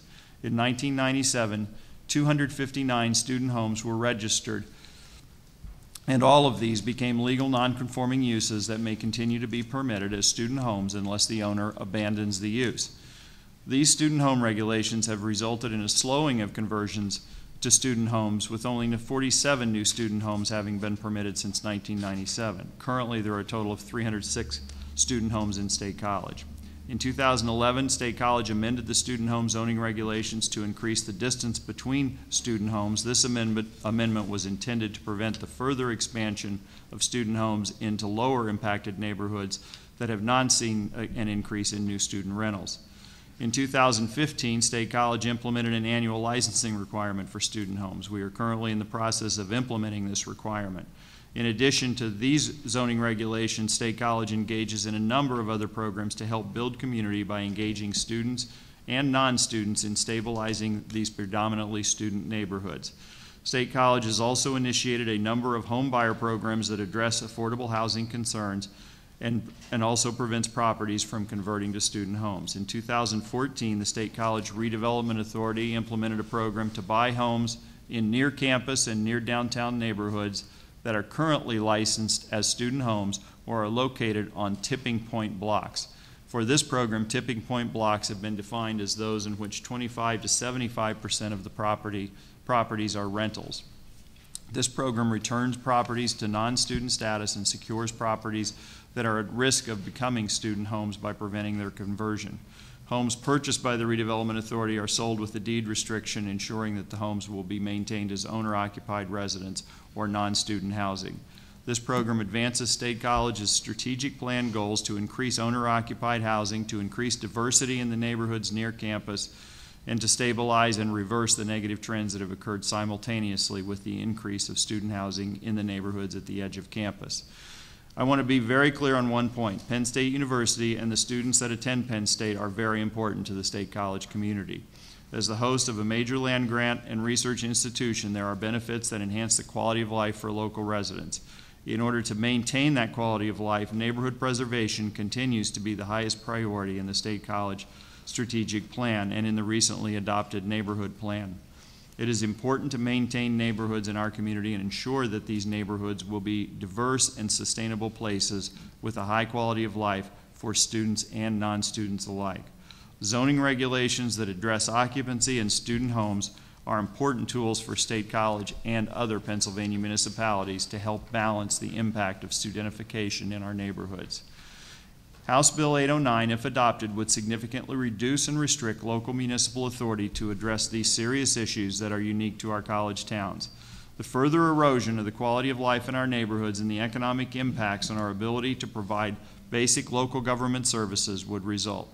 The bill would also remove local regulatory authority to enact common regulations that are in place and used effectively throughout the United States to improve communities, improve the quality of life in these communities, and address the issues that result as neighborhoods tip to become studentified. The local regulation of student housing has been sustained by the Pennsylvania Commonwealth Court, the Third Circuit Court, the Federal District Court for the Eastern District of Pennsylvania, and the Third Circuit Court. It is consistent with important local home rule authority for local government to make decisions that are in the best interests of local communities. I urge you to reject this bill. Thank you for allowing me the time to talk with you this morning. I'm impressed. I'm impressed you got that much information out in such a short time. But I am a little worried about my court reporter. Are you okay? Just slow down a little bit, too. Yeah. She's trying to take down every word, and I could see her struggling because I talk fast. You really talk fast. Okay. I was trying to get through a lot in a hurry. I knew we were running late. So. All right. We are going to, we are running a little bit late, but we're going to go to Mayor Carolyn Comitta and a PowerPoint that should give the court reporter a little bit of a break, I think. Hopefully. It'll be slower. I will speak very slowly and very emphatically. All right. Okay. Again, welcome each of our members of the local government committee to the Borough of West Chester, and also each of the residents and people who are here today. I know not everyone will have an opportunity to speak in opposition to this bill or in support, but what I wanted to do was thank everyone who came out today in opposition to this proposed bill, and I would like to ask if you would stand and show who is here in opposition to this bill today. Yeah, that would be helpful so that we don't have to run the hearing too late. So all the people who are standing now, and it looks to me like 40% of the audience, maybe more, 60% of the audience, okay? What? Yeah, about 60% of the audience is standing and they are opposed to the bill. Thank you, Mayor Comitta. You can all sit down, and that's noted in the record. Thank you, Representative Harper. I do have a PowerPoint, and there are bullet points, and you can refer to the bullet points and get all of those details. I am not going to go through and read the entire PowerPoint. I do want to make a comment for my colleague who attended the Pennsylvania Mayors Association this past weekend. The PA Mayors Association has gone on record in opposing this legislation, so we'd like the record to show that as well. I also would like to note that Borough Council, Westchester Borough Council, unanimously opposes this legislation and urges you to reject House Bill 809. Council will pass a resolution in August to that effect. Tom Fontaine and our friends in State College are like our big sisters. We look up to them. We've learned so much from them and the challenges that they have, and we're trying to avoid some of the problems that they are experiencing today, as very eloquently and specifically outlined by Borough Manager Tom Fontaine. I also wanted to thank Dan Truitt for standing up for the people and local governance, and for speaking out to the common sense and value of people working to determine the future of their own communities. I would like to ask you to take a look at the PowerPoint to your right. Basically what we have done is listed on this first slide the impacts of unregulated high-density student housing to our borough, and we believe to any university community in the state. House Bill 809 imposes a disparate impact on communities hosting universities, as you've heard. Negatively impacts a community's quality of life, destabilizes neighborhoods and communities, negatively impacts community safety, removes local zoning control, degrades a community's health and welfare, and undoes cooperative university and community efforts. The PowerPoint goes on and outlines specifics that essentially my colleagues from Lower Merion and Millersville and State College have elaborated on as well. What I would like to do is ask you to take a look at the slide dealing with public safety and calls for service. Essentially, House Bill 809, as we said, negatively impacts community safety.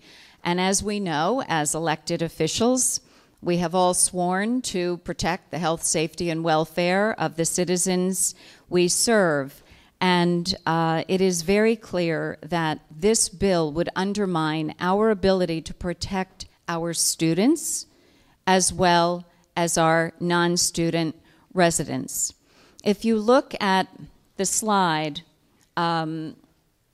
with the map over here, you see our southwest neighborhood, which is single-family detached residential, compared to the southeast student rental housing, which we call our university neighborhood. And if you look at the next slide, you will see the calls for service in those two neighborhoods. So you have a predominantly single-family detached with some students living on each block, compared to the southeast student rental neighborhood, which is about 75 to 90% students on each student housing on each block. If you look for the, if you look at the Part 1 and Part 2 and miscellaneous calls for service in the primarily family neighborhood in January through June in 2015, you see we had a total of 61 calls. If you look at the number of calls in the southeast student rental neighborhood, January through June of this year, there were 1,111 calls. Now, our students are young people, and you combine their youthful exuberance, which in itself can be annoying, let's face it. Young people are loud. They tend to be loud. Any of us who have lived with young people, know that. And that can be annoying. And I'm happy to say that our number one complaint of residents who live near students is noise. Many communities would be very happy to have noise as their number one problem. But nonetheless, it is a problem. And it is a concern. And then, of course, you combine youthful exuberance with alcohol and, of youthful and not so youthful exuberance combined with alcohol can be very annoying and can contribute to nuisance crimes and other crimes. So one of the things that's notable, though, is that in the student neighborhood, the calls for service are rarely to the same home twice. So if a student is violating a law, someone calls, the police come, it's taken care of. The recidivism rate is very low. So our response and the educational process is very effective. And so although I know students are not a protected class, in my opinion, it is our responsibility as adults and a university community to protect our students as well as we protect all of our residents. And part of the way we do that is to regulate their housing so that the housing can be as safe as possible and the neighborhoods can be as safe and as livable as possible. As I said, I don't want to go through each of the slides, but I would also like to underscore the final slide. House Bill 809 undoes cooperative university and community efforts. We have been working so diligently and so successfully for over a decade, 4 decades now, but significantly for over a decade, to bring our students, our university staff, and our borough residents, business owners, elected officials, law enforcement officials, and rental property owners together to find ways to improve the quality of life in our borough. We have a community campus coalition that meets every month, and we specifically work with ways to reduce alcohol-related incidents in the borough, since we found that alcohol contributes to about 99% of the nuisance and Part 1 crimes in the borough, which is probably similar to other communities as well. This coalition is improving our community each conversation at a time. Our rental property owners are our friends. They have helped us improve how we inspect our rental properties, how to make them safer. We do not have an adversarial relationship with our rental property owners. We are partners. In fact, the mission of the West Chester Police Department is to protect and serve our diverse communities by forging collaborative relationships, and this is exactly what we're doing. I also wanted to share something that's not in the testimony. We had an Urban Land Institute study done a couple of years ago to look at our town center, and the number one recommendation that they made was for us to do what we needed to do to encourage diversity of housing in our town center. They said you have too many student rentals in your town center. This will shift the vibrant, diverse fabric of your retail, your restaurant, and so on. If you have too many students living in your town center, you will end up with t-shirt shops, hoagie shops, and pizza shops, and you will lose your fine dining, which we hope you will enjoy later today in West Chester, and the wonderful boutiques and shops that we all enjoy. To that point, our students testified when we enacted an ordinance to eliminate student rental as a permitted use in the town center, not because we don't like our students. We have enough student rentals in the town center. And the Urban Land Institute said, do what you need to do to diversify your housing. And that's exactly what we're all talking about here. It's about density. And so the students testified, and they said, we don't want the town center to change. We love the town center. We want there to be, you know, cool boutiques and T-shirt shops and hoagie shops and great places where our parents will come and have and enjoy a meal. So the students lined up right where I'm standing and testified at the podium, and they said, we love West Chester and we want it to be diverse. We do not want it to become a student town. We want it to be a town where students live and a university thrives, businesses thrive, and families love to live. And we feel very strongly that the ordinances that we have crafted, as I said, with our coalition, we don't craft these ordinances in a dark room against anybody. We all come together at the table.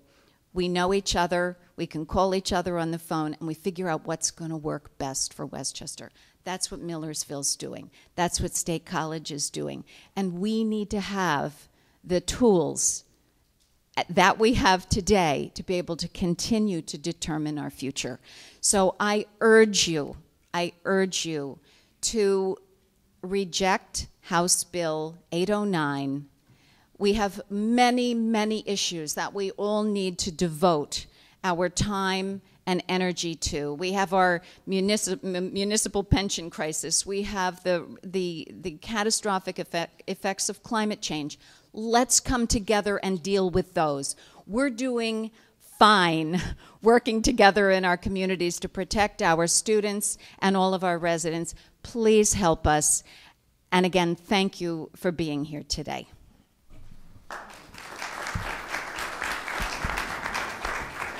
Thank you, Mayor Comitta. Questions, comments from the panel? Representative Truitt? Thank you, Madam Mayor. A quick question. The Westchester Borough's ordinances, do they specifically single out students, or is it based on the number of unrelated people living in a property? No, it has specifics related to the number of unrelated, but it is specifically students. It does reference students. Is that correct, Mr. Perone? No, that is incorrect. Okay. I shouldn't speak about the things that I don't have all the facts on. Michael, may Mr. Perone answer that question? Sure. We have a whole team here. So could you just identify yourself before you speak, sir? Sure. Mike Perone, the Director of the Building Department and the Zoning Officer. Just pick it up. The definition of family relates to all types of individuals. Student housing is a land use that we regulate, if that answers. So you do specifically reference students in your definition of family? No, we do not. But in your students as a land use, student housing, then do you define student any particular way? Yes. Want to tell us what that is? I Yeah, think that's where we're going. Yeah, so sorry. Go ahead. How do you define that? A student is one, and I'm trying to paraphrase and quote a little bit at the same time. Your primary occupation is of a student, maximum or minimum of 6 credit hours, basically define you as a student. So it's your primary occupation. Occupation, yeah. We had a case a few years back where we had a individual working 40 hours a week. They were also a student, and that became a very good legal zoning question as to what their classification was. And they became, in this particular case, they were defined as a student. Okay. Yeah, that's great. Yeah, because I do admit at some level I'm uncomfortable with the idea of just assuming that all students are going to behave the same way. But your data here is extremely compelling. I mean, the numbers are incredible. Would you say your strategy here in the borough is to keep the students contained in that one area? No. Or do you want to balance it out? We would love for there to be a few students living on every block in the borough. And they are everywhere. I have them living near me at Everhart Park. The problem is not the students. The problem is the density. And what, you know, as I said, we have a responsibility as a university host community to help our young people grow and mature to become fine, upstanding, contributing citizens. Many of them already are. Some of them are still learning. It's part of our job.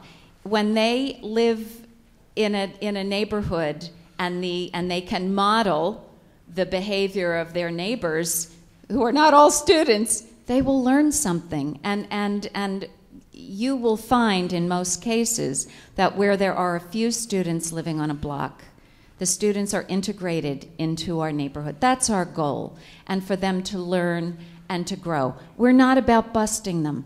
And it's not, the kids are great.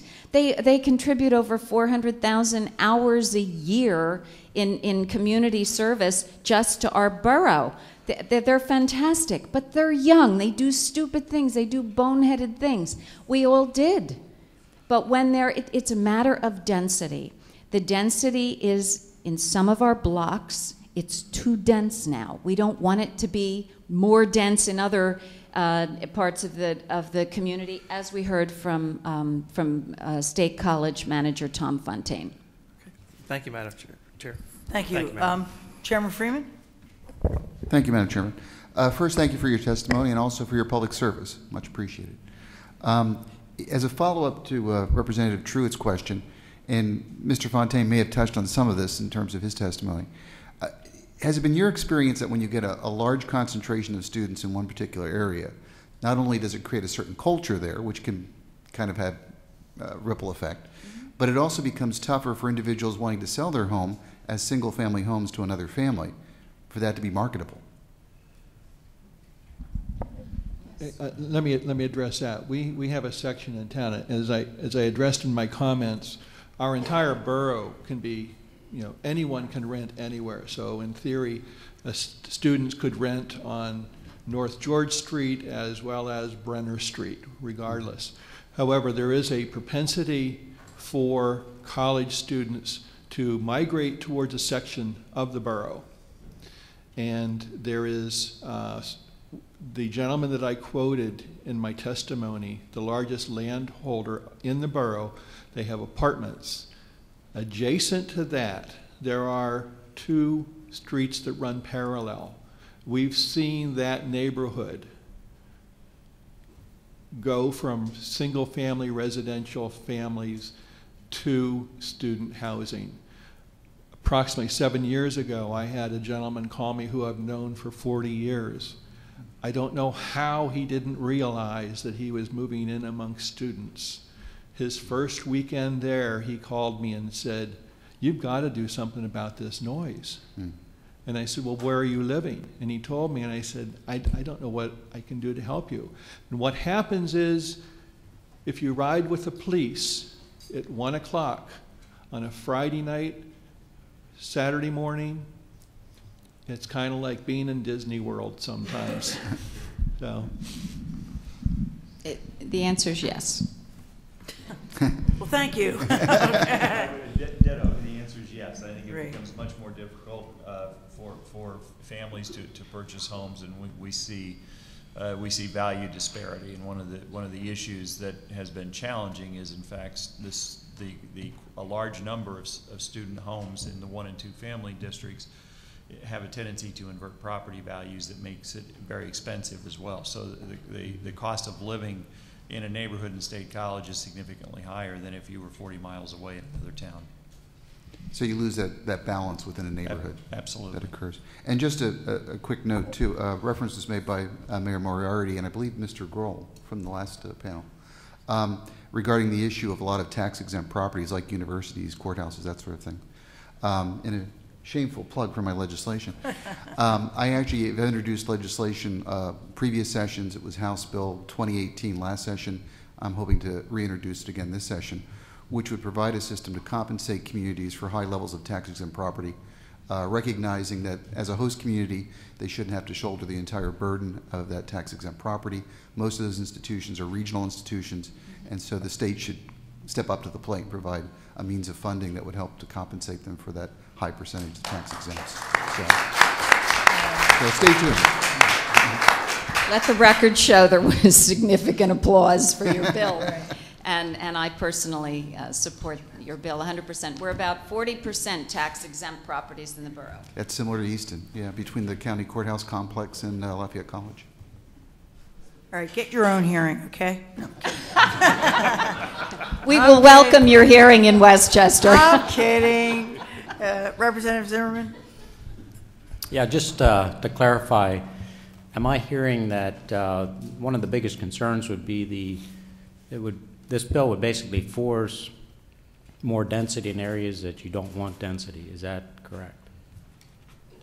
Well, from our point of view in State College, I'm not sure that it would increase, with the elimination of the three unrelated, that the occupancy limits would increase density. There's no doubt about that. I think in our case, the concern is it would simply result in higher concentrations of student-only neighborhoods, which further erode neighborhoods, further erode tax bases, and affect the quality of life. So we're very concerned about the impacts of a variety of issues, not just density. But density would be key. Yes. Okay, thank you. Okay, thank you very much. We're running out of time here. I do want to give just a brief moment or two for some public comment, and I recognize there's another councilman here, the president of council, Jordan Norley. If you could grab a mic and make your comments, we'd appreciate that. Thank you very much.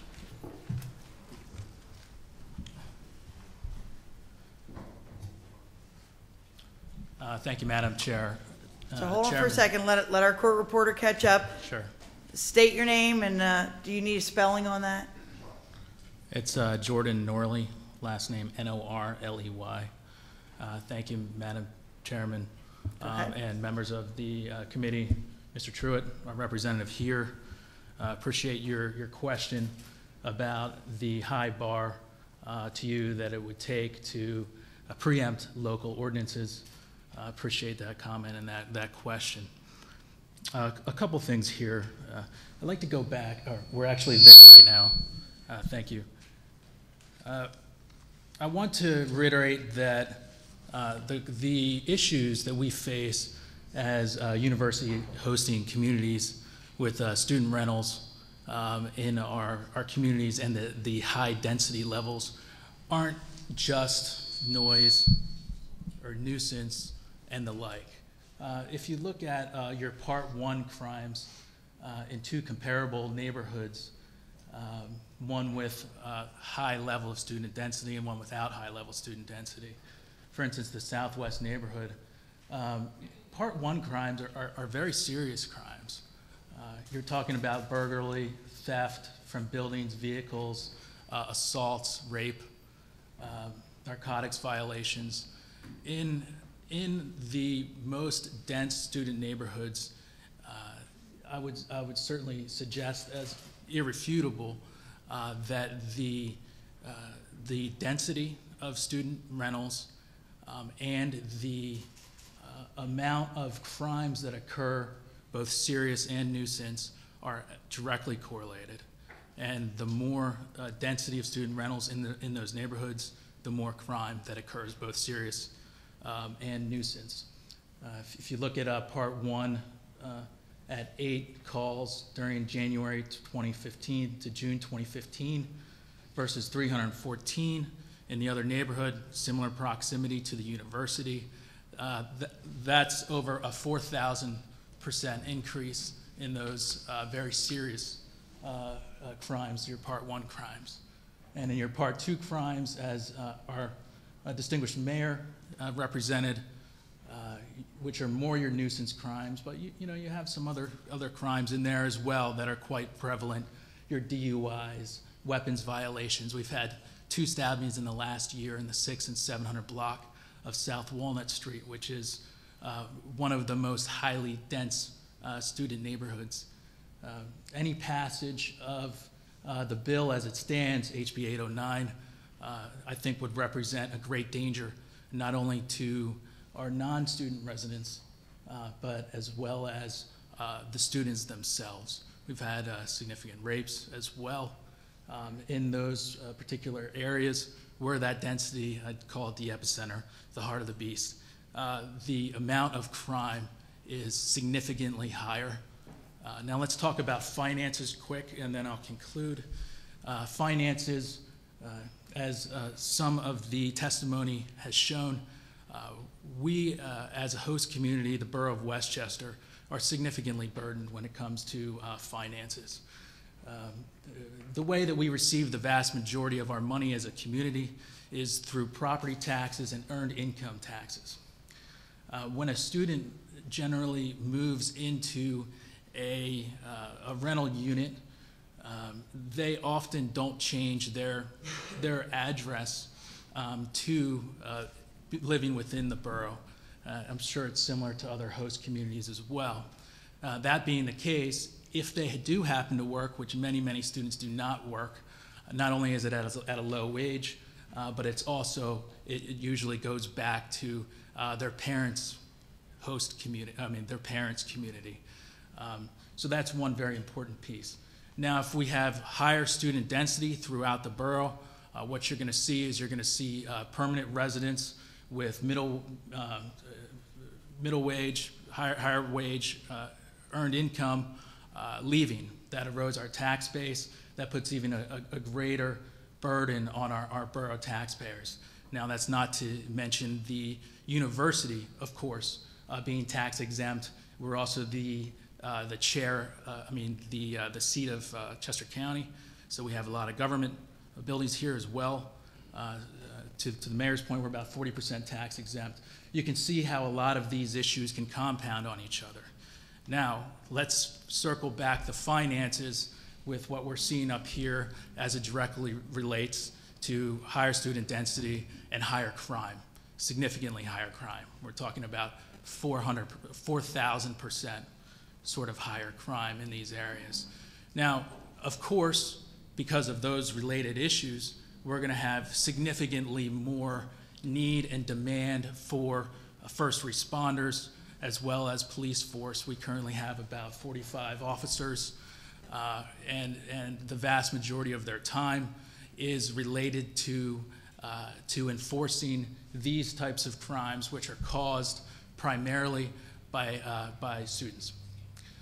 That being said, the permanent residents here very much subsidize the students being in the borough, as well as subsidize the university and in several other ways. Right. I don't know if you've heard this yet, and I'll be short here, coming to a conclusion. I'm not sure if you've heard this yet, but a lot of people have been referring to House Bill 809 as the Animal House Bill. And I think we can... No, I haven't heard that yet. You haven't heard that yet. The prime sponsor's not looking too happy about that. Okay. Well, we're not too happy. She sponsored the bill. What? So to be fair, Representative James Santor spoke, sort of illustrated why that is exactly the point with this House bill. House Bill 809 eliminates unrelated individuals in housing units, except for 2 per bedroom. Also eliminates the student requirements. So you can really end up, whether you live in a cul-de-sac in the northwestern side that in the borough that doesn't have many students, you could literally end up there with a 6-bedroom house with 12 students in there. What do we think that does to the neighborhood? How do we think that impacts the culture, the longevity of our neighborhoods, the quality of life? So thank you for taking the time, and please vote no for House Bill 809. All right, I'm just going to allow one more. Mayor Comitta, no offense, but you already had your shot, and my committee's leaving me on this. We'll allow one more. Go ahead, sir. I didn't have any public comment. I just I wanted to be up here to answer questions. I'm the vice president of Borough. Okay, great. Thank you for having us down here. I'm going to close the hearing because I'm losing my committee members. And I do appreciate being here in West Chester. I appreciate all of the people who came and reading your group as well, testifying about the bill. I think we got a good picture of the issues that we have to deal with. And I want to thank our court reporter, whose fingers must be numb. Thank you.